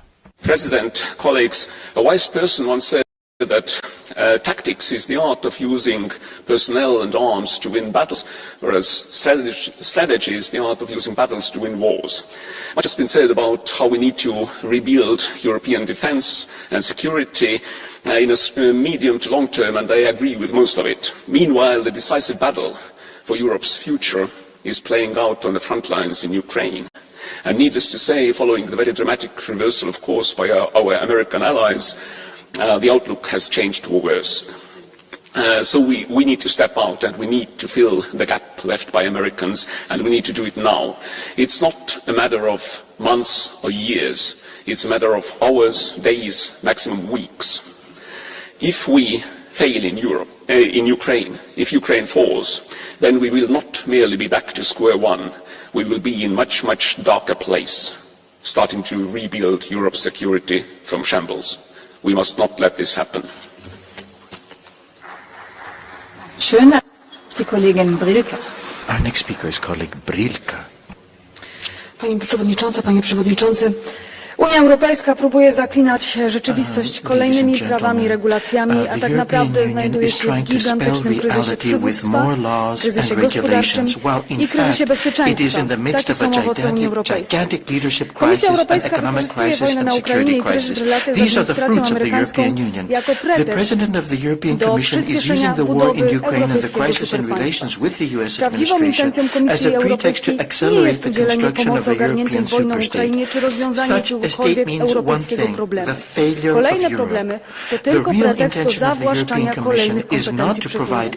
Mieliśmy już propozycję zmiany unijnych traktatów, reformę procesu decyzyjnego, w tym likwidację prawa weta i po ostatnim posiedzeniu Rady Europejskiej dostajemy decyzję o kolejnym eurodługu, aby następnie właśnie z tymi środkami szantażować finansowo państwa narodowe, jak w przypadku krajowych planów odbudowy. Nie ma naszej zgody na przekazywanie nowych kompetencji Unii. Teraz Unia Rzekomo chce się zajmować rozwojem przemysłu zbrojeniowego w Europie. Najlepszą pomocą, której może udzielić Europie ta Komisja i ta Izba, to powstrzymać się od jakiegokolwiek działania. Europie nie da się obronić ani rezolucjami, ani scentralizowaną władzą i biurokracją. Dzisiaj potrzeba nam jak nigdy dotąd silnych państw narodowych. To one mają działać. To one mają rozwijać swój przemysł militarny i budować narodową armię. Samodzielnie decydować, czego im potrzeba i w jakich ilościach, a nie anonimowy urzędnik z Brukseli. Dziękuję.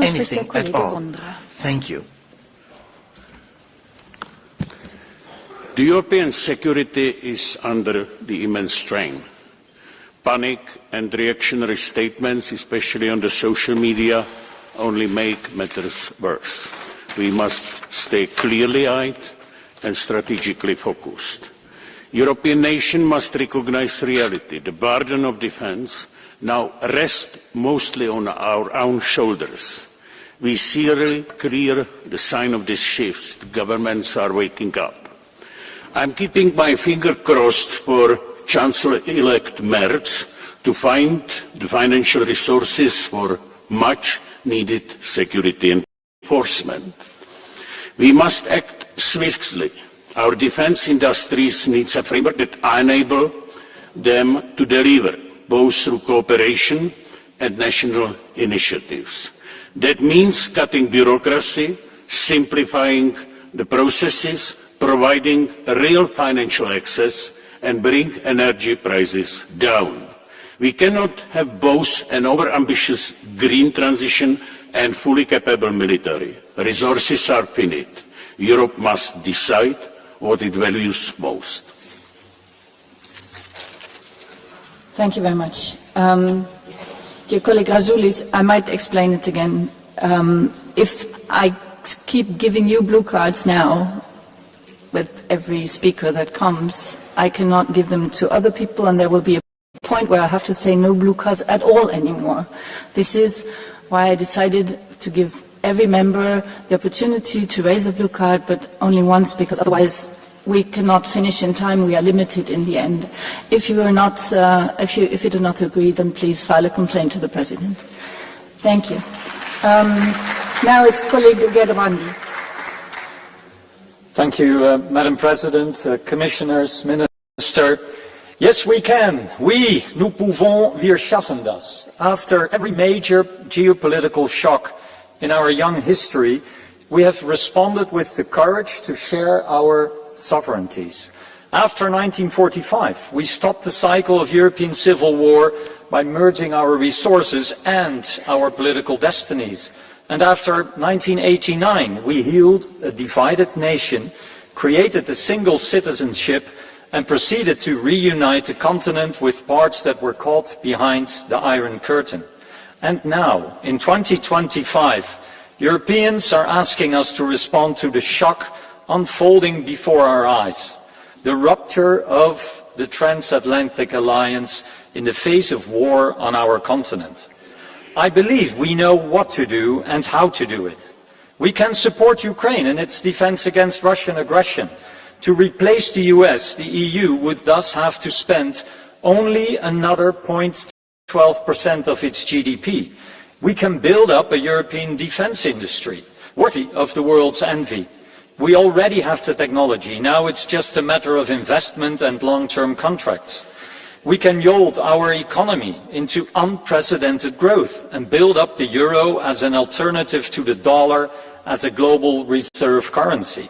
It's a matter of breaking down jealously guarded national barriers, investing massively in our universities, issuing common European debt, and opening up trade with all those countries looking for new leadership in the West. And finally, we can build a European army in order to achieve lasting peace. We need a European defence force to secure and defend our continent, enabled by commonly procured European capabilities and led by a European commander. The only thing standing in our way is a giant Orban-shaped elephant in the room, but that too we can fix.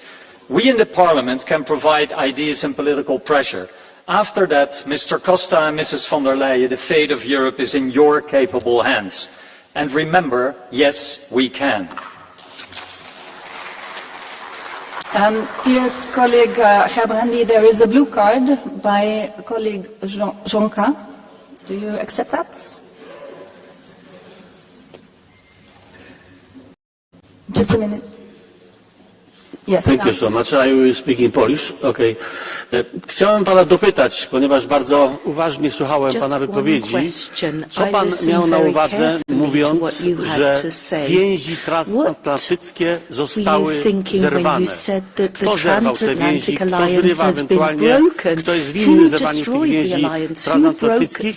I druga rzecz, gdy już zbieramy te pieniądze, załóżmy, że one będą, czy pan dopuszcza taką sytuację, że będziemy z tych pieniędzy kupować najnowsze technologie zbrojeniowe w Stanach Zjednoczonych? Dziękuję bardzo. We're going to buy the best tech from the US or not? Well, for me it's absolutely clear that Europe not at all wants to tear down the transatlantic alliance. It seems to be a unilateral decision now from the US to at least make it much weaker than it is. If Article 5 is under pressure and it's not a total guarantee, then NATO is not as strong as it should be. It's a deterrence. It's not an aggressive force. And yes, we have to rebuild our European defense industry. That's absolutely clear. We have to be able to build up our own military and not buying it somewhere else. Dankeschön. Ik verried namens die collega Riba Iginer. Thank you very much, colleague Riba Gracias, Iginer. Presidenta. La Unión Europea gasta un 1,9% de su PIB en defensa, casi el famoso 2%. ¿Y qué significa esto? Voy a poner dos ejemplos para que se entienda mejor. En primer lugar, la Unión Europea gasta 3 veces más en defensa que Rusia. Y el segundo, la Unión Europea y el Reino Unido gastan en conjunto más que potencias globales como China. De hecho, si Europa fuera un Estado, sería la segunda potencia global en términos de gasto militar. Señoras y señores, el problema no es cuánto se gasta, sino cómo se gasta. El dilema es que tenemos 27 sistemas defensivos diferentes, sin una coordinación efectiva. Somos ineficientes y esto no lo resolveremos con una lluvia de millones en los presupuestos nacionales. Aunque esta lluvia de millones tal vez sí calme a Donald Trump y a la industria armamentística americana. Representantes de la Comisión, analicen cómo podemos ser más eficientes, coordinen desde la Unión Europea la estrategia y la inversión y hablemos sin tabús de cómo financiar este esfuerzo, por ejemplo con impuestos europeos propios, impuestos a los más ricos y a los que más contaminan, porque de lo contrario sabemos que será la ciudadanía quien va a pagar esta factura. Y esta es una línea roja. No podemos permitir que los presupuestos estatales o de la Unión Europea vean reducidas las partidas sociales y climáticas, porque hace 15 años la Unión Europea se recortaron derechos sociales en nombre de la austeridad. Hoy lo harán en nombre de la guerra. Gracias. We're not going to do it now for war. Mr. Della Valle. Presidente, oggi tutto il Movimento 5 Stelle è qui a Strasburgo con il suo leader e i suoi eletti nazionali ed europei. Le portiamo la voce del popolo, che è stanco di questa guerra senza fine e vuole solo pace e prosperità. Il vostro piano di riarmo è una dichiarazione di guerra, non si sa a chi o a cosa, ma è un attacco ai cittadini europei perché sposta miliardi di euro dal sociale alle armi, dalla sanità alla militarizzazione. Noi crediamo che sia indegno spendere 800 miliardi per il settore militare, mentre le imprese fanno bancarotta, le famiglie non riescono a pagare le bollette e i giovani non fanno figli perché non hanno i soldi per crescere. Invece voi preferite compiacere le lobby delle armi. Oggi gli stessi leader che da 3 anni a questa parte hanno sbagliato tutto, puntando sulla sconfitta militare della Russia e boicottando ogni iniziativa di pace come quella in Turchia, ci dicono che dobbiamo continuare ad armarci, seguendo la follia bellicista. Volete la terza guerra mondiale per Do you want nascondere i a vostri third fallimenti, ma noi ve lo world war? impediremo. A third world Non war un is a euro per le possibility, armi. but Le armi non no sono la money ought soluzione, to ma lo Stato al go to raggiungimento della defense and pace. to armies. This L'Europa is senza not what pace we è want. morta. We want to Per defend questo voglio peace. lasciare la If bandiera we europea go in fucita the con other quella della direction, pace, we per are non killing dimenticarlo peace. mai. L'avrei lasciata alla Presidente von der Leyen, ma ancora una Madam volta von der ha Leyen, snobbato il once dibattito again, parlamentare I e think questo we luogo have che to chiude la have a Commissione debate with rappresenta your la presence democrazia. here. And once again, Grazie. she has simply abandoned this Dankeschön. debate, which is Dear ever colleague, so there is key a blue as far as the card. future Please, of peace in Europe. please, Peace is what we want. come on. Okay, no blue card then. Whatever. I might recall that this is, you know, it's probably against the rules. This is a parliament. It comes from parlare. Yes, I know, it's the European flag and we love it all. So, next speaker, colleague Urik. Pani Lénová, vy chcete nakupovať zbranie za 800 miliárd eur. Neskrývajte sa, prosím vás, tam zákulisí a radšej nám ukážte, ako ste nakupovali vakcíny, pretože ja som presvedčený, že pod vašou taktovkou bude nákup zbraní len ďalším obrovským megapodvodom na Európanov.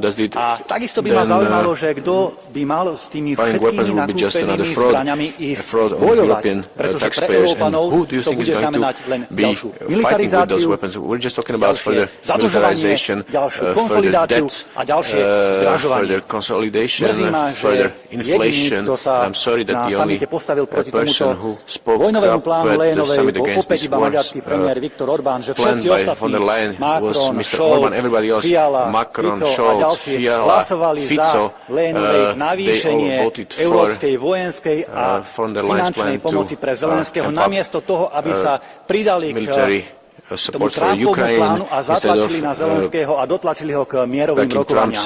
Zradili a sklamali týmto mnohí voličov a ja viem garantovať, že my v hlasovaní Lénovej vojenský plán nepodporíme a našich voličov nezradíme. We will not support Dankeschön. Next Speaker is Ms. Zacharia. Βλέπω η πρόεδρος της Κομισιόν το έσκασε. Κυρία Φοντερ Λάιεν, από πού νομιμοποιείστε να πάρετε 800 δις από τις τσέπες των Ευρωπαίων πολιτών για να δώσετε στις πολεμικές βιομηχανίες? Διαβάζω ότι εσείς που μοιράζατε τα συμβόλαια στους λομπίστες των όπλων σαν τον Πασατέμπο και απομακρυνθήκατε από το Γερμανικό Υπουργείο Άμυνας. Ισχύει. Τώρα θέλετε να θυσιάσετε ολόκληρη την Ευρώπη για τα συμφέροντα των ίδιων. Τυχαίο. Και καλείτε και την Τουρκία στην Ευρωπαϊκή Άμυνα. Την Τουρκία που κατέχει τη μισή Κύπρο, που απειλεί την Ελλάδα με casus belli. Η Τουρκία, κύριε Κώστα, είναι κατά δήλωσή σας στρατηγική. Alors merci d'être là, en cette journée, et avec nous, de ne rien oublier. Vive la République, vive la France.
Besides the fact that the current EU measures will only produce effects in at least 4 years, we have to bear in mind that the United States and Russia together account for 85% of the world nuclear arsenal. The European Union also strongly needs American intelligence, with some member states even relying entirely on NATO. And the relative autonomy from American intelligence would take years. However, time is running out now. We all know in Ukraine what is going on. For all these reasons, the EU must intensify its diplomatic efforts to find a common grounds with our US ally. The EU defence and strengthening of a pillar of NATO can become robust within some years, but we don't have a time to lose in not engaging in dialogue. Thank you. Dankeschön. Als nächster spricht der Kollege Reuten. Mr. Reuten. Mr. President, colleagues, Council, Commission. Europe is at a critical juncture. You said it yourself, Minister. We are relevant now or never again. To act or to be passive observers to the destruction of the rules-based order. I commend the Member States for their clear understanding that Ukraine and Europe's future require peace through strength. Strength for Ukraine to stand up against Putin and against Trump. The US is forcing Ukraine into an unacceptable surrender it could also achieve without their help.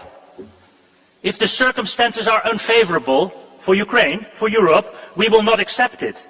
We have to change these circumstances towards just peace or accept the ugly consequences. Now, President von der Leyen said that the Parliament was right asking for more military support all along. Translate understanding then into real united action now. And for all the Member States, President Costa, some a bit more than others, that means sending Ukraine the weapons it needs now. It's irritating, it's appalling even, that there are still warehouses where there's critical air defense that Ukraine needs now. Do what is necessary now for Ukraine, for Europe. Thank you. Dankeschön. Nächster Redner ist der Kollege Vistisen. Mr. Vistisen. 35 billion euros in loans for the Ukraine recovery mechanism. 100 billion in corona loans, 750 billion for the recovery funds, and now the Commission proposed 150 billion for rearmament. But none of this would have been necessary if we had a Commission that was more preoccupied with creating growth instead of bureaucracy. If you had a Commission that was willing to prioritize within the 1.2 trillion euro budget. Ursula von der Leyen, you are making the Europeans into welfare junkies, and you're doing it for borrowed money. So let me put this very simple. We want our money back. Og når vi ser på det fra et dansk perspektiv, må man sige, at EU har gjort meget lidt. You can say that the EU has done very little. Time and again, Denmark has supported Ukraine, military, financial aid, and we've seen how some of the bigger countries, France, Germany, Italy, have not followed our lead. So it's easy to blame Trump for the situation Ukraine is in now. But if you really want to understand why, after 3 years of war, the EU is not able to defend itself, and not defend Ukraine, we need to look inward. We have had too little action and much too much talk, and unfortunately that continues. Thank you, Ms. Kanko. Madam President, Commissioner, for energy we use to look at Russia. For trade, we depend on China. For defense, we rely on the United States. When we fail, we blame someone else. The truth is that we are weak because we neglected our potential power. Because by not investing enough or soon enough in defense and industry, we gave up the right to be respected. We abandoned our primary duty, which is to provide security and pride to our citizens. They wonder when we will take responsibility. Right now, we are only excited because Trump woke us up. Basically, he just showed us that there is no such thing as a free lunch. And we are upset. The fact that we need this wake-up call about defense is so disturbing for our citizens. We need to remember that Europe was stronger and can be strong again. We need to remember that still the end of the Cold War was not the end of history. That we cannot earn respect if we do not change our mindset. We need to invest in our defense and values and stand firm for our principles, not only when it's comfortable, but also when it is not. Because to the question whether our citizens can count on us, the answer must be yes. Dankeschön. Nächster Redner ist der Kollege Cotrim Mr. Cotrim de Figueiredo. Thank you, Madam President, Sr. Presidente do Conselho, Mr. Commissioners, Senhores Deputados. O mundo mudou muito desde o último plenário aqui em Estrasburgo. No dia 13 de fevereiro, último dia desse plenário, o secretário da Defesa americano, Pete Hegseth, disse a seguinte frase: os Estados Unidos já não estão disponíveis para garantir a segurança da Europa. Clarinho como água. Como disse o Presidente da Comissão há pouco, o tempo da ilusão acabou. E por isso fez bem o Conselho, na passada quinta-feira, em flexibilizar as regras do Plano de Estabilidade e Crescimento, para criar uma nova linha de financiamento e até em alterar o mandato do Banco Europeu de Investimento para permitir créditos em projetos da área da defesa, o que aliás mostra bem a forma adormecida como esta instituição europeia está a olhar para a indústria da defesa. Portanto, o Conselho fez bem, mas não chega. Porque é urgente definir uma arquitetura de defesa europeia, porque sem isso, o plano industrial que é longamente falado continuará vago, as compras conjuntas continuarão descoordenadas e a defesa da Europa poderá depender de outro, inclusivamente no seu componente nuclear. Portanto, o fim do tempo de ilusão exige estas respostas rápidas e decididas, mas já sabemos que a velocidade tem riscos. E vale a pena hoje falar aqui destes riscos. O risco de sistematicamente ultrapassar e passar ao lado do Parlamento Europeu. O risco da Comissão e a sua Presidente passar a ser essencialmente uma figura curativa face às iniciativas políticas de Macron, Starmer, Merz ou quem sabe outros. E o risco de destruir a NATO, para a qual ninguém tem hoje uma alternativa credível. Portanto, é esse, senhores deputados, o nosso desafio. Salvar a Europa, a começar pela Ucrânia, que tanto merece a nossa ajuda, sem destruir as suas instituições. E é nossa responsabilidade estar à altura deste desafio. Muito obrigado. Thank you, dear colleague. There is a blue card by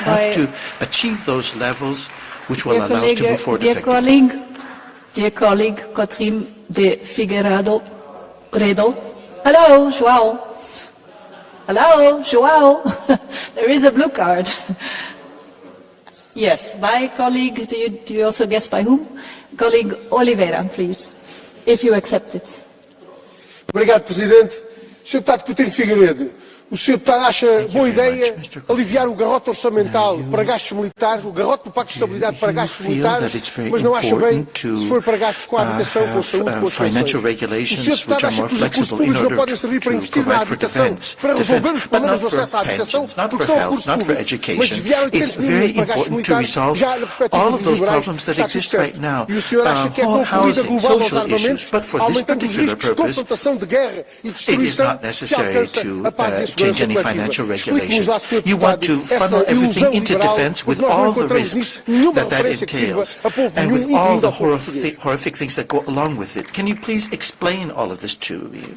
Sr. Deputado João Oliveira, o que eu acredito é que se não pararmos Putin, não há habitação, não há educação, não há saúde que valha a nenhum europeu. E, portanto, quem tem de explicar é o Sr. Deputado, que é que há 3 anos, desde a invasão da Ucrânia pela Rússia, defende sistematicamente uma política de apaziguamento tirando Vladimir Putin. Isso é que o Sr. Deputado tem que explicar. We can't continue. Dankeschön. Nächster Redner ist der Kollege Schöndahl. We can't continue on a passive front as you have done in the past. Thank you. Det smerter mig at konstatere, at vi ikke længere kan stole på USA under Trumps ledelse. Jeg er netop kommet tilbage fra Ukraine. Her kæmper landets befolkning for deres liv, deres fred og deres fremtid. Vi ser den ukrainske befolkning blive svigtet. USA har gjort det lettere for Rusland at bombe i Ukraine og dræbe civile. C'est que Forum pour la défense, il s'appelle aussi Forum pour la sécurité.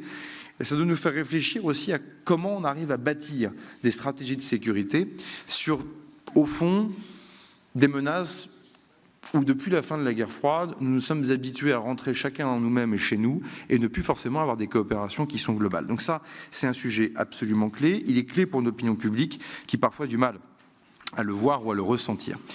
Troisième chose, je pense qu'il faut, dans ce forum, continuer à penser à 360 degrés.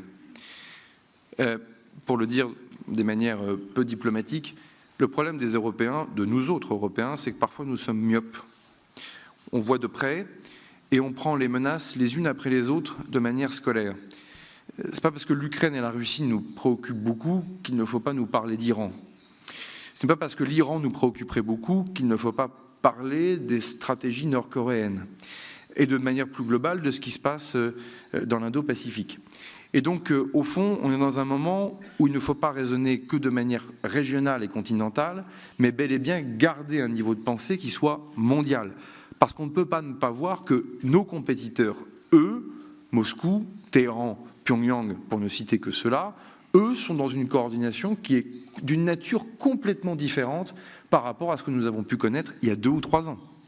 Et donc cet élément s'impose à nous, là où nous sommes encore parfois trop scolaires, on fonctionne de manière trop sectorisée. Sans trahir de secret, mon cher Ruben, on voit bien que les ministériels défense de l'OTAN, on ne traite que du sujet Ukraine-Russie, on a du mal à faire émerger d'autres sujets.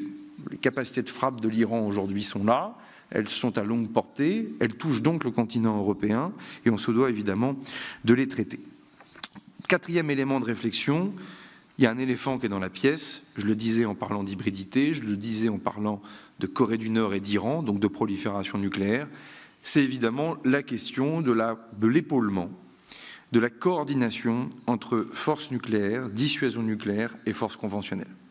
C'est un sujet clé, c'est un sujet dont je vois bien qu'il y a une perte de culture actuellement. Une fois de plus, je renvoie à la presse française de ces derniers jours et des débats un tout petit peu curieux qu'on a pu voir émerger pour des questions qui chez nous sont pourtant tranchées depuis 1962, 1963, 1964. Mais enfin, un certain nombre de personnalités, y compris parmi les plus prestigieuses, semblent redécouvrir au fond ce qu'est la dissuasion nucléaire française. Et cela, c'est pour moi une alerte comme politique. Au fond, il ne faut pas refuser ce débat stratégique. Le président de la République s'est exprimé, je n'y reviens pas, mais je souhaite que, dans le cadre de ce forum, ces questions puissent être tranchées. Et puis évidemment, ça a été dit par vos propos introductifs, les nouvelles technologies, l'intelligence artificielle, le quantique, la militarisation de l'espace et la question des fonds sous-marins. Et donc, au fond, on le voit bien sur tous ces sujets, ça sonne comme une évidence, c'est comment l'Europe prend son destin en main. Alors, pour tout cela, évidemment, il y a des éléments nouveaux, tout le monde les connaît, ce n'est pas tellement la menace russe, c'est surtout l'imprévisibilité du partenaire américain, et c'est ce que je disais il y a quelques instants. Au fond, dans cette séquence historique, guerre froide, dividende de la paix, aujourd'hui une menace russe plus forte que jamais, et en même temps, si les Américains devaient faire évoluer leur posture de défense pour le continent européen, et se retourner davantage sur l'Indo-Pacifique, ça pose évidemment la question, qu'est-ce que nous, Européens, nous pouvons faire, y compris en matière industrielle, et nous, en tout cas, nous menons ce débat actuellement, nous autres Français, qu'est-ce que nous, Français, on peut apporter comme contribution supplémentaire à la sécurité du continent européen. Pour tout cela, on a un invité de marque. Aujourd'hui, c'est le ministre de la Défense des Pays-Bas, cher Ruben, qui va s'exprimer dans un instant. Vous allez voir, il fait partie de cette nouvelle génération de leaders politiques européens qui parlent bien, qui parlent cash, qui apportent un rapport aux questions de défense dans nos réunions, notamment à l'OTAN ou à l'Union européenne, qui est complètement différente, avec beaucoup d'énergie, et on a beaucoup d'amitié l'un pour l'autre. Pour moi, c'est la relation bilatérale, une des relations bilatérales qui est fondatrice de ce qui va se passer à l'avenir. Pour plein de raisons d'ailleurs, le chef d'état-major de la marine est là, évidemment l'enjeu maritime qui est énorme. On a, les Pays-Bas et nous-mêmes, les plus grands ports civils d'Europe avec nos amis belges. La question de la guerre des mines, la question des menaces hybrides, terroristes ou étatiques sur nos économies portuaires, ce qui d'ailleurs donne lieu à des programmes que nous avons en commun sur la guerre des mines de nouvelle génération. Vous êtes, avec la Norvège, la Grande-Bretagne et d'autres, aux premières loges, en quelque sorte, de la menace sous-marine russe, dont on sait tous que, pour le coup, elle n'a pas été abîmée par la guerre en Ukraine et qui reste une menace tout à fait importante pour l'Europe et d'ailleurs au-delà. Et c'est d'ailleurs la confiance que vous avez fait dans les sous-marins de la classe Barracuda. Je crois que Pierre-Éric Pommelet, le patron de Naval Group, est là-bas. Et c'est plus qu'un partenariat industriel.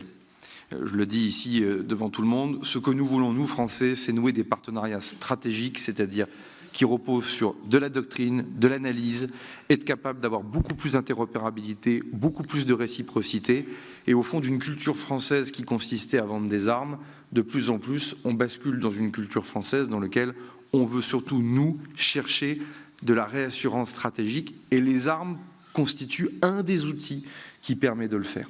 Et cela, je vous en suis très reconnaissant, sachant que vous êtes un pays, Monsieur le ministre, cher Ruben, qui partageait aussi quelques enjeux autres. Je pense notamment à Saint-Martin, ou Sint-Maarten pour vous, territoire français, néerlandais de l'autre côté, que nous partageons en Caraïbes, qui nous expose aussi à des menaces hybrides et à d'autres enjeux de sécurité. Et donc les Pays-Bas font partie, au fond, de ces pays avec lesquels le dialogue est très fluide et surtout, j'ose le dire, très moderne. En conclusion, c'est un moment important. Le forum a beaucoup de valeur parce qu'il s'inscrit dans une semaine diplomatique et militaire chargée, mais il permet aussi de jeter des ponts et de cultiver des alliances, de faire progresser cette pensée stratégique, avec au fond deux vœux. Le premier, c'est qu'on regarde lucidement nos besoins en matière de défense, et d'ailleurs dans les débats politiques nationaux qui nous attendent, sans les opposer stérilement, par exemple, à ce que serait notre modèle social. J'y reviendrai dans d'autres cadres, mais je pense que certaines conversations en ce moment sont assez sidérantes, en tout cas au regard du sacrifice de nos forces armées et de ce qu'est notre sécurité collective. Opposer l'un et l'autre me paraît tout à fait curieux, parce que personne ne songerait à opposer d'autres dépenses publiques au modèle social. Et puis surtout, de ne pas passer au fond d'une forme d'insouciance, comme on a pu le connaître parfois ces dernières années, à une forme désormais de fébrilité. Et je crois, moi, de caractère, mais aussi de culture, en tout cas, je pense, de culture de là où nous sommes, qu'il y a un juste milieu entre l'insouciance et la fébrilité, et je pense que c'est ce qui doit dominer l'esprit et l'ambiance générale de ce forum. Mesdames et messieurs, merci, Monsieur le ministre Ruben, merci du fond du cœur d'être avec nous. Merci beaucoup.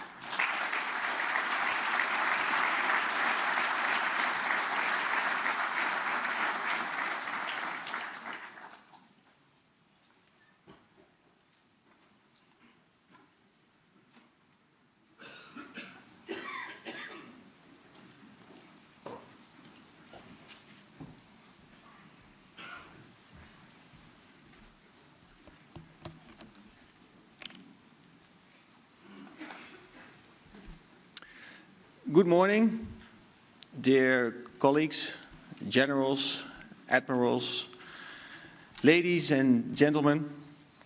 It's great to be here in Paris today. And I would like to thank the French Republic, and especially, of course, Minister Lecornu, dear Sebastien, my good friend, for inviting me to this important forum. As you rightly stated, Europe is standing at a crossroads. The threat imposed by Russia is only growing. The United States has made it clear that its support for Ukraine is no longer a given.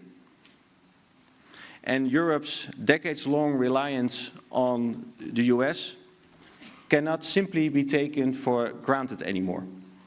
Instead, it must be earned. Europe, therefore, needs to fortify its security architecture. And we don't have much time to get this right. We only have one shot. The 80 years of freedom that both our countries have enjoyed are no guarantee for future freedom. We have to achieve peace through strength, through resilience, and through partnerships. And let me start with the third one, with partnerships. During the Second World War, American soldiers crossed an ocean to help Europeans in our fight for freedom. NATO was established in 1949 to prevent future wars through unified strength. And nowadays, when we walk towards the entrance of the NATO headquarters, we pass a large piece of the Berlin Wall on the left side. It's a symbol of the end of the Cold War. To the right side, we see a twisted and mangled piece of steel from the Twin Towers, which is a reminding of 9/11 and a reminder of the impact of terrorism. It's also a reminder of our American allies asking for our help, and a reminder to European allies answering that call. It's also a reminder of the many soldiers who served in Afghanistan. And for me, particularly, a reminder of the 25 Dutch soldiers who lost their lives in Afghanistan. I cannot help but wonder what relics of war will come to stand next to these 5 to 10 years from now. Will it be a piece of concrete from an apartment building in Kharkiv? Will it be a section of an internet cable from the North Sea? It's impossible to predict. But what I do already know is that our actions in these coming days and coming weeks will be crucial in shaping the next 5 to 10 years. And I applaud the fact that France is showing strong leadership, together with the United Kingdom, as we discuss what we could deliver in terms of security guarantees to Ukraine. I also want to express my gratitude to President Macron's invitation to all EU chiefs of defense. Europe is at the crossroads, and France is stepping up to make sure that we move in the right direction. And we need to keep supporting Ukraine so that citizens can enjoy a just and a lasting peace. President Zelensky should not have to agree to a deal that would result in some sort of interbellum, with aggression constantly looming on the horizon. He needs to negotiate from a position of strength. And allow me to elaborate a bit on how I see peace through strength. Europe can be stronger than we sometimes think. We should not downplay our relevance in the current geopolitical reshuffle of power. Europe can be a force to be reckoned with, economically, morally, culturally, but also militarily. Let's not be too modest about that. The European Union has 27 member states, each with different cultures and histories. And yet we all choose to go in the same direction. Combined, we spend more on financial, military and humanitarian aid for Ukraine than the United States. And we have strong partners who join us in this direction, for example, the United Kingdom and Norway. Almost 450 million people live in the European Union, and around 140 million live in Russia. Our combined GDP is 5 times bigger than Russia's. The President of the European Commission, Ursula von der Leyen, recently proposed to spend 800 billion in defense investments over the next decade. We have to get over our inferiority complex. We are more powerful than we think, and we will need that power for our security. Putin has made very clear that Ukraine is not his final stop on his campaign to the imperial past. He will continue his aggressive efforts to increase the influence and the territory of the Russian Empire, towards his dream to re-establish a Ruski Mir, or a Russian world. It's a dream for Putin, and it's a nightmare for the rest of Europe. It's time we let Putin wake up to the fact that his dreams do not match reality. He thought he would take over Ukraine in 3 days. 3 years later, he is nowhere near that goal. And with the current speed of progress, it will take him 300 years to take over Ukraine. Putin might claim that he is the voice of the people. But after his invasion, his large-scale invasion of Ukraine, almost 1 million Russians fled their home country. It's a resounding message of no confidence. And the rest of Putin's citizens don't want to fight this war either. he has to bring in soldiers from North Korea. And on top of that, Russia's economy is running dry. And while he had hoped to divide Europe, we have built bridges faster, stronger, and more expansive than ever. Together, we support Ukraine in the fight for freedom, so they can live in an open democracy under the rule of law and with freedom of expression. Putin is afraid of these values and these principles, so afraid that he is jailing his opponents, hiding them away in work camps, or silencing them in other ways. But no matter how brutal this war has become, Ukrainians cannot be silenced. They can't be forced into submission. Ukrainians are fighting at the front line of our freedom and security against Russian tyranny and aggression. It's the front line of the freedom and security of Europe, and therefore of France and the Netherlands. That's why our support to Ukraine needs to be unwavering. The Netherlands has allocated over 10.5 billion in military support to Ukraine. And we announced last week that we will be adding another 3.5 billion for 2026. We will not let Ukraine down. On the contrary, we will accelerate our support. Together we will keep standing, and we will do this together. We have done this in the past. In the Second World War, France and the Netherlands fought side by side. Last June, our king commemorated the D-Day landings in Normandy alongside President Macron. You all know how intense the battles. You all know how intense these battles were following the landings in Normandy. So many of our soldiers made the ultimate sacrifice. French and Dutch soldiers fought and died side by side on numerous battlefields, united by a shared goal: to liberate Europe from tyranny. And to this day, we are grateful for the French contribution to the freedom in the Netherlands. The hard-fought victory ultimately led to a free Europe. It was a price, a heavy price, that was paid in blood, and many soldiers never returned home.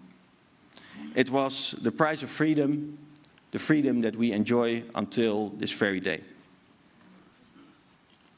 France and the Netherlands were both part of the group of visionary countries that laid the groundwork for our European security architecture. The most well-known visionary, Robert Schuman, had fought in the Second World War himself. The EU and NATO were born out of a desire for lasting peace on the basis of our common values.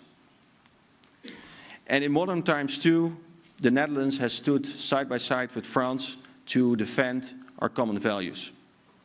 On the eastern flank, our forces are now operating under French command in Romania.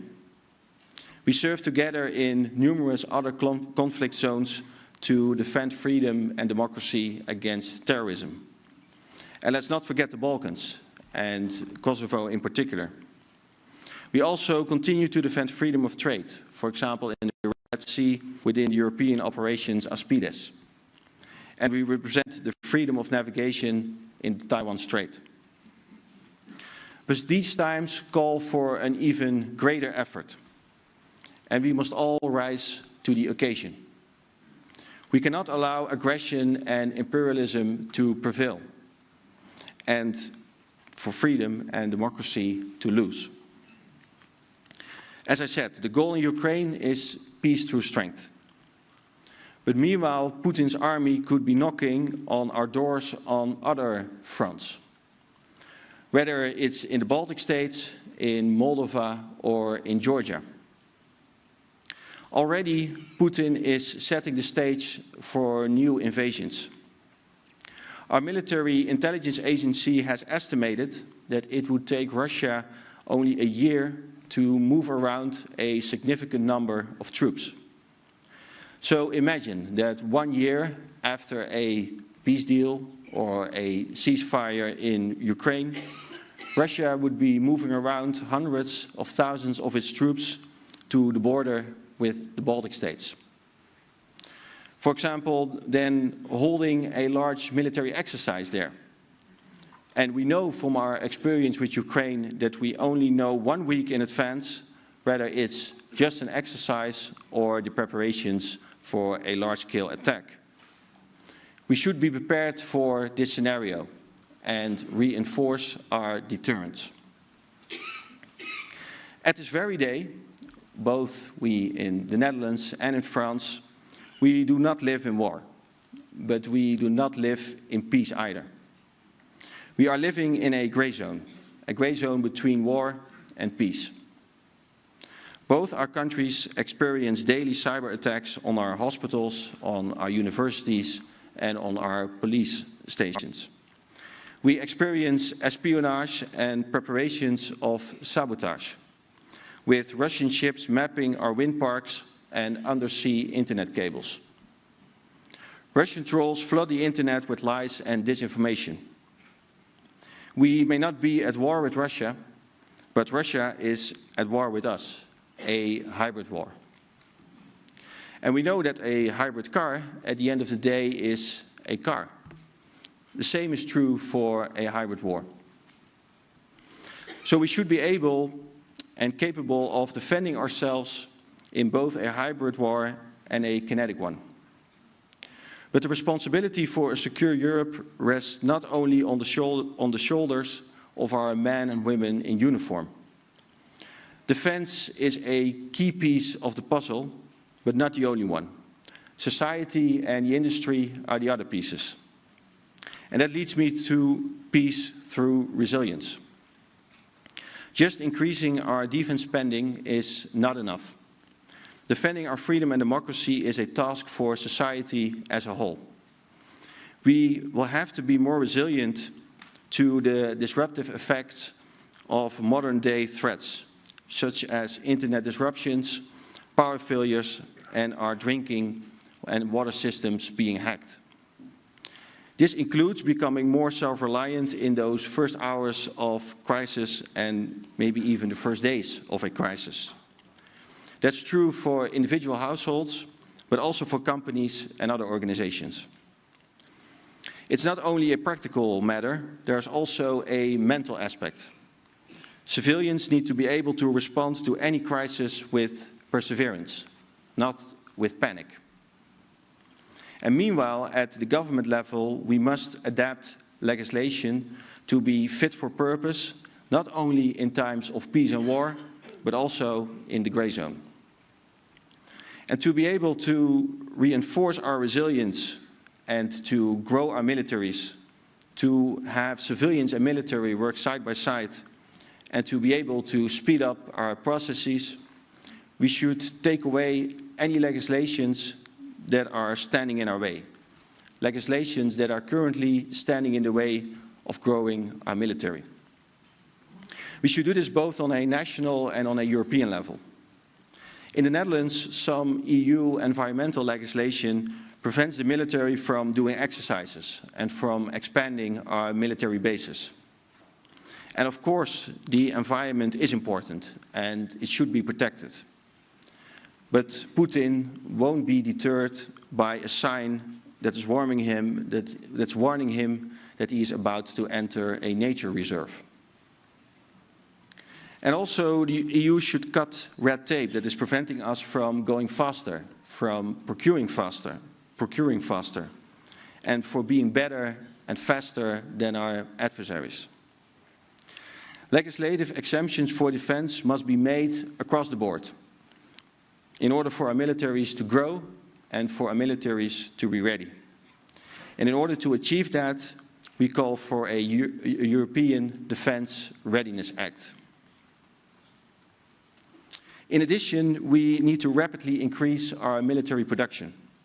Europe has already taken steps in the right direction, but much more needs to be done. We have united ourselves in supporting Ukraine and in creating funds for defense spending. our industry is picking up. In just 3 years, the Dutch defense industry has nearly doubled, from revenues of 4.7 billion in 2021 to 9.3 billion in 2024. And with around 900 defense companies, we are a substantial player in Europe.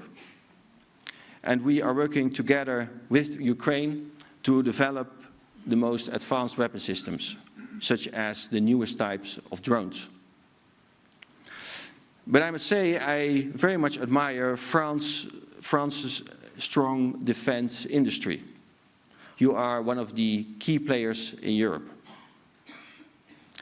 Minister Lecornu, during your New Year's address, you mentioned with understandable pride that in 2024, the French defense industry exported goods to a value of around 18 billion euros.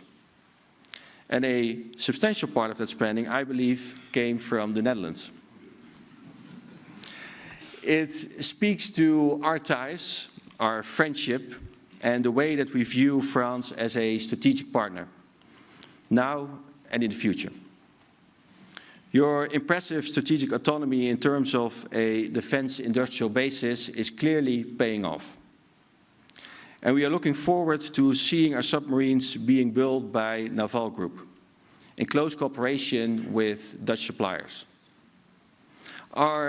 The helicopters for our special forces, the Caracals, are manufactured here in France too. And our vessels for mine countermeasures are also being built here in Bretagne. Let's make sure that we do what is necessary to massively ramp up our military production in Europe. Because despite all our efforts, it still is not enough. We see that prices and delivery times are going up, while volume should go up. We need to aggregate our demand, turn this into long-term contracts for the industry, and take away any barriers that are delaying production. And sometimes this means that we all need to transcend our national interest. If we make sure that we grow the European pie, then I'm sure that all 27 countries in the EU will have a piece that is much larger than we have right now, with more jobs, with more revenues, and with more innovation. We need to invest and innovate in all domains, including space. In this domain, we are witnessing many instances of Maskirovka, which is Russian military deception. We see spoofing, jamming, accidental explosions, and collisions. It's clear that while we would like to see a free space, and we would like to see others also adhering to that principle, our adversaries and our enemies increasingly and blatantly violate it. We need to take a giant leap in this domain to strengthen our military capabilities, to reinforce our defense, and to increase our resilience. And France, as a leader in space exploration and technology, can play a key role in this effort. We see that innovation in the space domain is now a game changer for Ukraine. And now in Europe, we also need to step up our game. Because Europe should strive for more open strategic autonomy, more strategic autonomy in all domains. It's up to us to show our friends and foes that we are willing to fight for our values. A strong Europe is the only guarantee of peace on our continent. And of course, the US remains an essential ally. But we cannot assume that the US will support us as they have done over the last decades. We have to take action as a united Europe now. Our strengths combined can make a difference. I want to applaud France's effort for a free and strong Europe.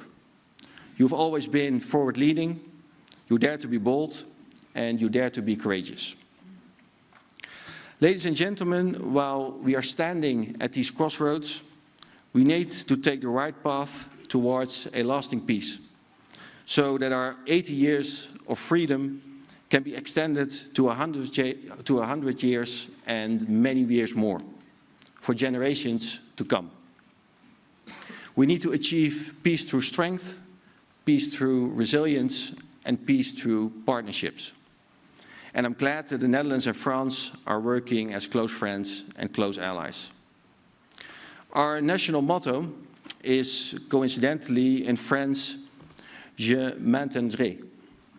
I will uphold. Every Dutch person has this on his or her passport. Many Dutch servicemen and women wear this on their arm.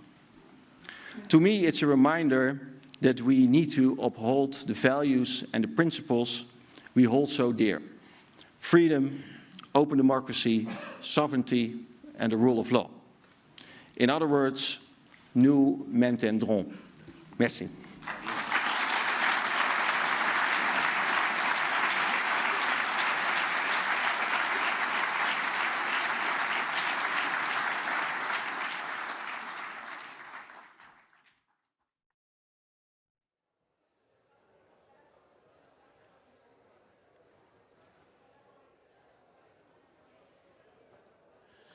Après l'allocution des deux ministres néerlandais et français de la Défense et des Armées, on va entrer dans le vif du sujet avec, pour thème de la première table ronde, quelle coopération entre la France et les Pays-Bas en matière de défense, avec Alice Ruffo, elle est directrice générale des relations internationales et de la stratégie à la DGRIS, et avec son homologue néerlandais, Koen Davids. A tout de suite, rendez-vous direction Amphi de l'Or.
qui sont globales. Donc ça, c'est un sujet absolument clé. Il est clé pour l'opinion publique qui parfois a du mal à le voir ou à le ressentir. Troisième chose, je pense qu'il faut, dans ce forum, continuer à penser à 360 degrés. Pour le dire de manière peu diplomatique, le problème des Européens, de nous autres Européens, c'est que parfois nous sommes myopes. On voit de près et on prend les menaces les unes après les autres de manière scolaire. C'est pas parce que l'Ukraine et la Russie nous préoccupent beaucoup qu'il ne faut pas nous parler d'Iran. Ce n'est pas parce que l'Iran nous préoccuperait beaucoup qu'il ne faut pas parler des stratégies nord-coréennes et de manière plus globale de ce qui se passe dans l'Indo-Pacifique. Et donc, au fond, on est dans un moment où il ne faut pas raisonner que de manière régionale et continentale, mais bel et bien garder un niveau de pensée qui soit mondial. Parce qu'on ne peut pas ne pas voir que nos compétiteurs, eux, Moscou, Téhéran, Pyongyang, pour ne citer que cela, eux sont dans une coordination qui est d'une nature complètement différente par rapport à ce que nous avons pu connaître il y a 2 ou 3 ans. Et donc cet élément s'impose à nous, là où nous sommes encore parfois trop scolaires, on fonctionne de manière trop sectorisée. Sans trahir de secret, mon cher Ruben, on voit bien que les ministériels défense de l'OTAN, on ne traite que du sujet Ukraine-Russie, on a du mal à faire émerger d'autres sujets. Les capacités de frappe de l'Iran aujourd'hui sont là, elles sont à longue portée, elles touchent donc le continent européen et on se doit évidemment de les traiter. Quatrième élément de réflexion, il y a un éléphant qui est dans la pièce, je le disais en parlant d'hybridité, je le disais en parlant de Corée du Nord et d'Iran, donc de prolifération nucléaire, c'est évidemment la question de l'épaulement, de la coordination entre forces nucléaires, dissuasion nucléaire et forces conventionnelles. C'est un sujet clé, c'est un sujet dont je vois bien qu'il y a une perte de culture actuellement. Une fois de plus, je renvoie à la presse française de ces derniers jours et des débats un tout petit peu curieux qu'on a pu voir émerger pour des questions qui chez nous sont pourtant tranchées depuis 1962, 1963, 1964. Mais enfin, un certain nombre de personnalités, y compris parmi les plus prestigieuses, semblent redécouvrir au fond ce qu'est la dissuasion nucléaire française. Et cela, c'est pour moi une alerte comme politique. Au fond, il ne faut pas refuser ce débat stratégique. Le président de la République s'est exprimé, je n'y reviens pas, mais je souhaite que, dans le cadre de ce forum, ces questions puissent être tranchées. Et puis évidemment, ça a été dit par vos propos introductifs, les nouvelles technologies, l'intelligence artificielle, le quantique, la militarisation de l'espace et la question des fonds sous-marins. Et donc, au fond, on le voit bien sur tous ces sujets, ça sonne comme une évidence, c'est comment l'Europe prend son destin en main.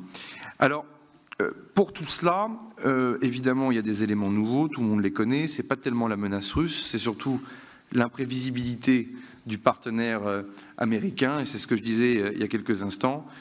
Au fond, dans cette séquence historique, guerre froide, dividende de la paix, aujourd'hui une menace russe plus forte que jamais, et en même temps, si les Américains devaient faire évoluer leur posture de défense pour le continent européen et se retourner davantage sur l'Indo-Pacifique, ça pose évidemment la question, qu'est-ce que nous, Européens, nous pouvons faire, y compris en matière industrielle, et nous, en tout cas, nous menons ce débat actuellement, nous autres Français, qu'est-ce que nous, Français, on peut apporter comme contribution supplémentaire à la sécurité du continent européen. Pour tout cela, on a un invité de marque. Aujourd'hui, c'est le ministre de la Défense des Pays-Bas, cher Ruben, qui va s'exprimer dans un instant. Vous allez voir, il fait partie de cette nouvelle génération de leaders politiques européens qui parlent bien, qui parlent cash, qui apportent un rapport aux questions de défense dans nos réunions, notamment à l'OTAN ou à l'Union européenne, qui est complètement différente, avec beaucoup d'énergie, et on a beaucoup d'amitié l'un pour l'autre. Pour moi, c'est la relation bilatérale, une des relations bilatérales qui est fondatrice de ce qui va se passer à l'avenir. Pour plein de raisons d'ailleurs, le chef d'état-major de la marine est là, évidemment l'enjeu maritime, qui est énorme. On a, les Pays-Bas et nous-mêmes, les plus grands ports civils d'Europe, avec nos amis belges. La question de la guerre des mines, la question des menaces hybrides, terroristes ou étatiques sur nos économies portuaires, ce qui d'ailleurs donne lieu à des programmes que nous avons en commun sur la guerre des mines de nouvelle génération. Vous êtes, avec la Norvège, la Grande-Bretagne et d'autres, aux premières loges, en quelque sorte, de la menace sous-marine russe, dont on sait tous que, pour le coup, elle n'a pas été abîmée par la guerre en Ukraine et qui reste une menace tout à fait importante pour l'Europe et d'ailleurs au-delà. Et c'est d'ailleurs la confiance que vous avez fait dans les sous-marins de la classe Barracuda. Je crois que Pierre-Éric Pommelet, le patron de Naval Group, est là-bas. Et c'est plus qu'un partenariat industriel. Je le dis ici devant tout le monde. Ce que nous voulons, nous, Français, c'est nouer des partenariats stratégiques, c'est-à-dire qui reposent sur de la doctrine, de l'analyse, être capable d'avoir beaucoup plus d'interopérabilité, beaucoup plus de réciprocité, et au fond d'une culture française qui consistait à vendre des armes, de plus en plus, on bascule dans une culture française dans laquelle on veut surtout, nous, chercher de la réassurance stratégique, et les armes constituent un des outils qui permet de le faire.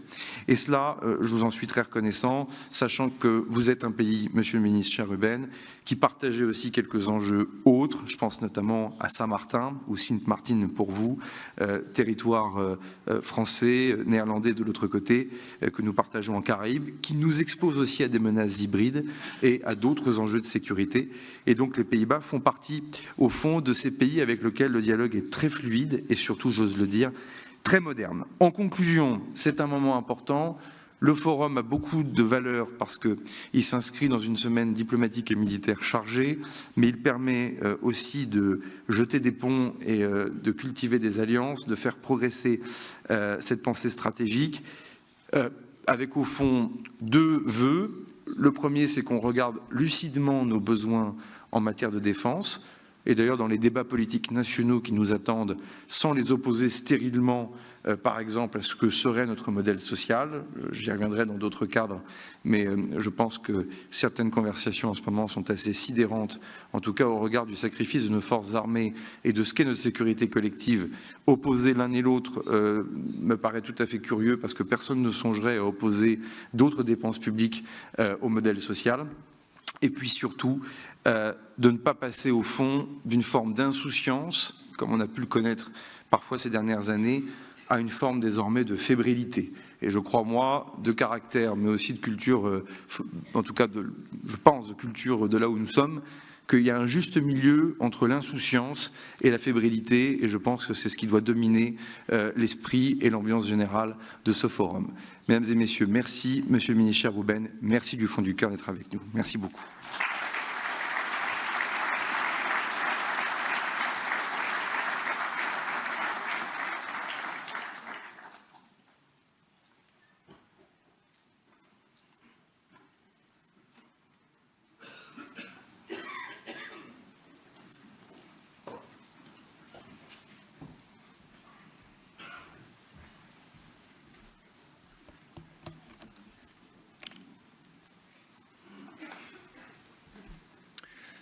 Good morning, dear colleagues, generals, admirals, ladies and gentlemen.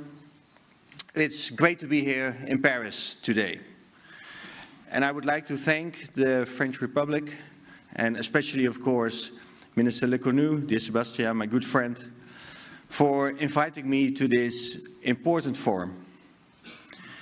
As you rightly stated, Europe is standing at a crossroads. The threat imposed by Russia is only growing. The United States has made it clear that its support for Ukraine is no longer a given. And Europe's decades-long reliance on the US cannot simply be taken for granted anymore. Instead, it must be earned. Europe, therefore, needs to fortify its security architecture. And we don't have much time to get this right. We only have one shot. The 80 years of freedom that both our countries have enjoyed are no guarantee for future freedom. We have to achieve peace through strength, through resilience, and through partnerships. And let me start with the third one, with partnerships. During the Second World War, American soldiers crossed an ocean to help Europeans in our fight for freedom. NATO was established in 1949 to prevent future wars through unified strength. And nowadays, when we walk towards the entrance of the NATO headquarters, we pass a large piece of the Berlin Wall on the left side. It's a symbol of the end of the Cold War. To the right side, we see a twisted and mangled piece of steel from the Twin Towers, which is a reminding of 9/11 and a reminder of the impact of terrorism. It's also a reminder of our American allies asking for our help, and a reminder to European allies answering that call. It's also a reminder of the many soldiers who served in Afghanistan. And for me, particularly, a reminder of the 25 Dutch soldiers who lost their lives in Afghanistan. I cannot help but wonder what relics of war will come to stand next to these 5 to 10 years from now. Will it be a piece of concrete from an apartment building in Kharkiv? Will it be a section of an internet cable from the North Sea? It's impossible to predict. But what I do already know is that our actions in these coming days and coming weeks will be crucial in shaping the next 5 to 10 years. And I applaud the fact that France is showing strong leadership, together with the United Kingdom, as we discuss what we could deliver in terms of security guarantees to Ukraine.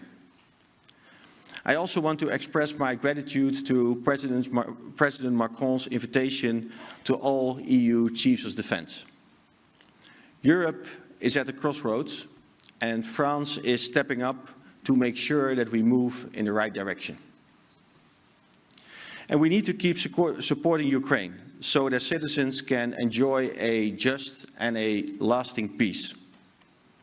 President Zelensky should not have to agree to a deal that would result in some sort of interbellum, with aggression constantly looming on the horizon. He needs to negotiate from a position of strength. And allow me to elaborate a bit on how I see peace through strength. Europe can be stronger than we sometimes think. We should not downplay our relevance in the current geopolitical reshuffle of power. Europe can be a force to be reckoned with, economically, morally, culturally, but also militarily. Let's not be too modest about that. The European Union has 27 member states, each with different cultures and histories. And yet we all choose to go in the same direction. Combined, we spend more on financial, military and humanitarian aid for Ukraine than the United States. And we have strong partners who join us in this direction, for example, the United Kingdom and Norway. Almost 450 million people live in the European Union, and around 140 million live in Russia. Our combined GDP is 5 times bigger than Russia's. The President of the European Commission, Ursula von der Leyen, recently proposed to spend 800 billion in defense investments over the next decade. We have to get over our inferiority complex.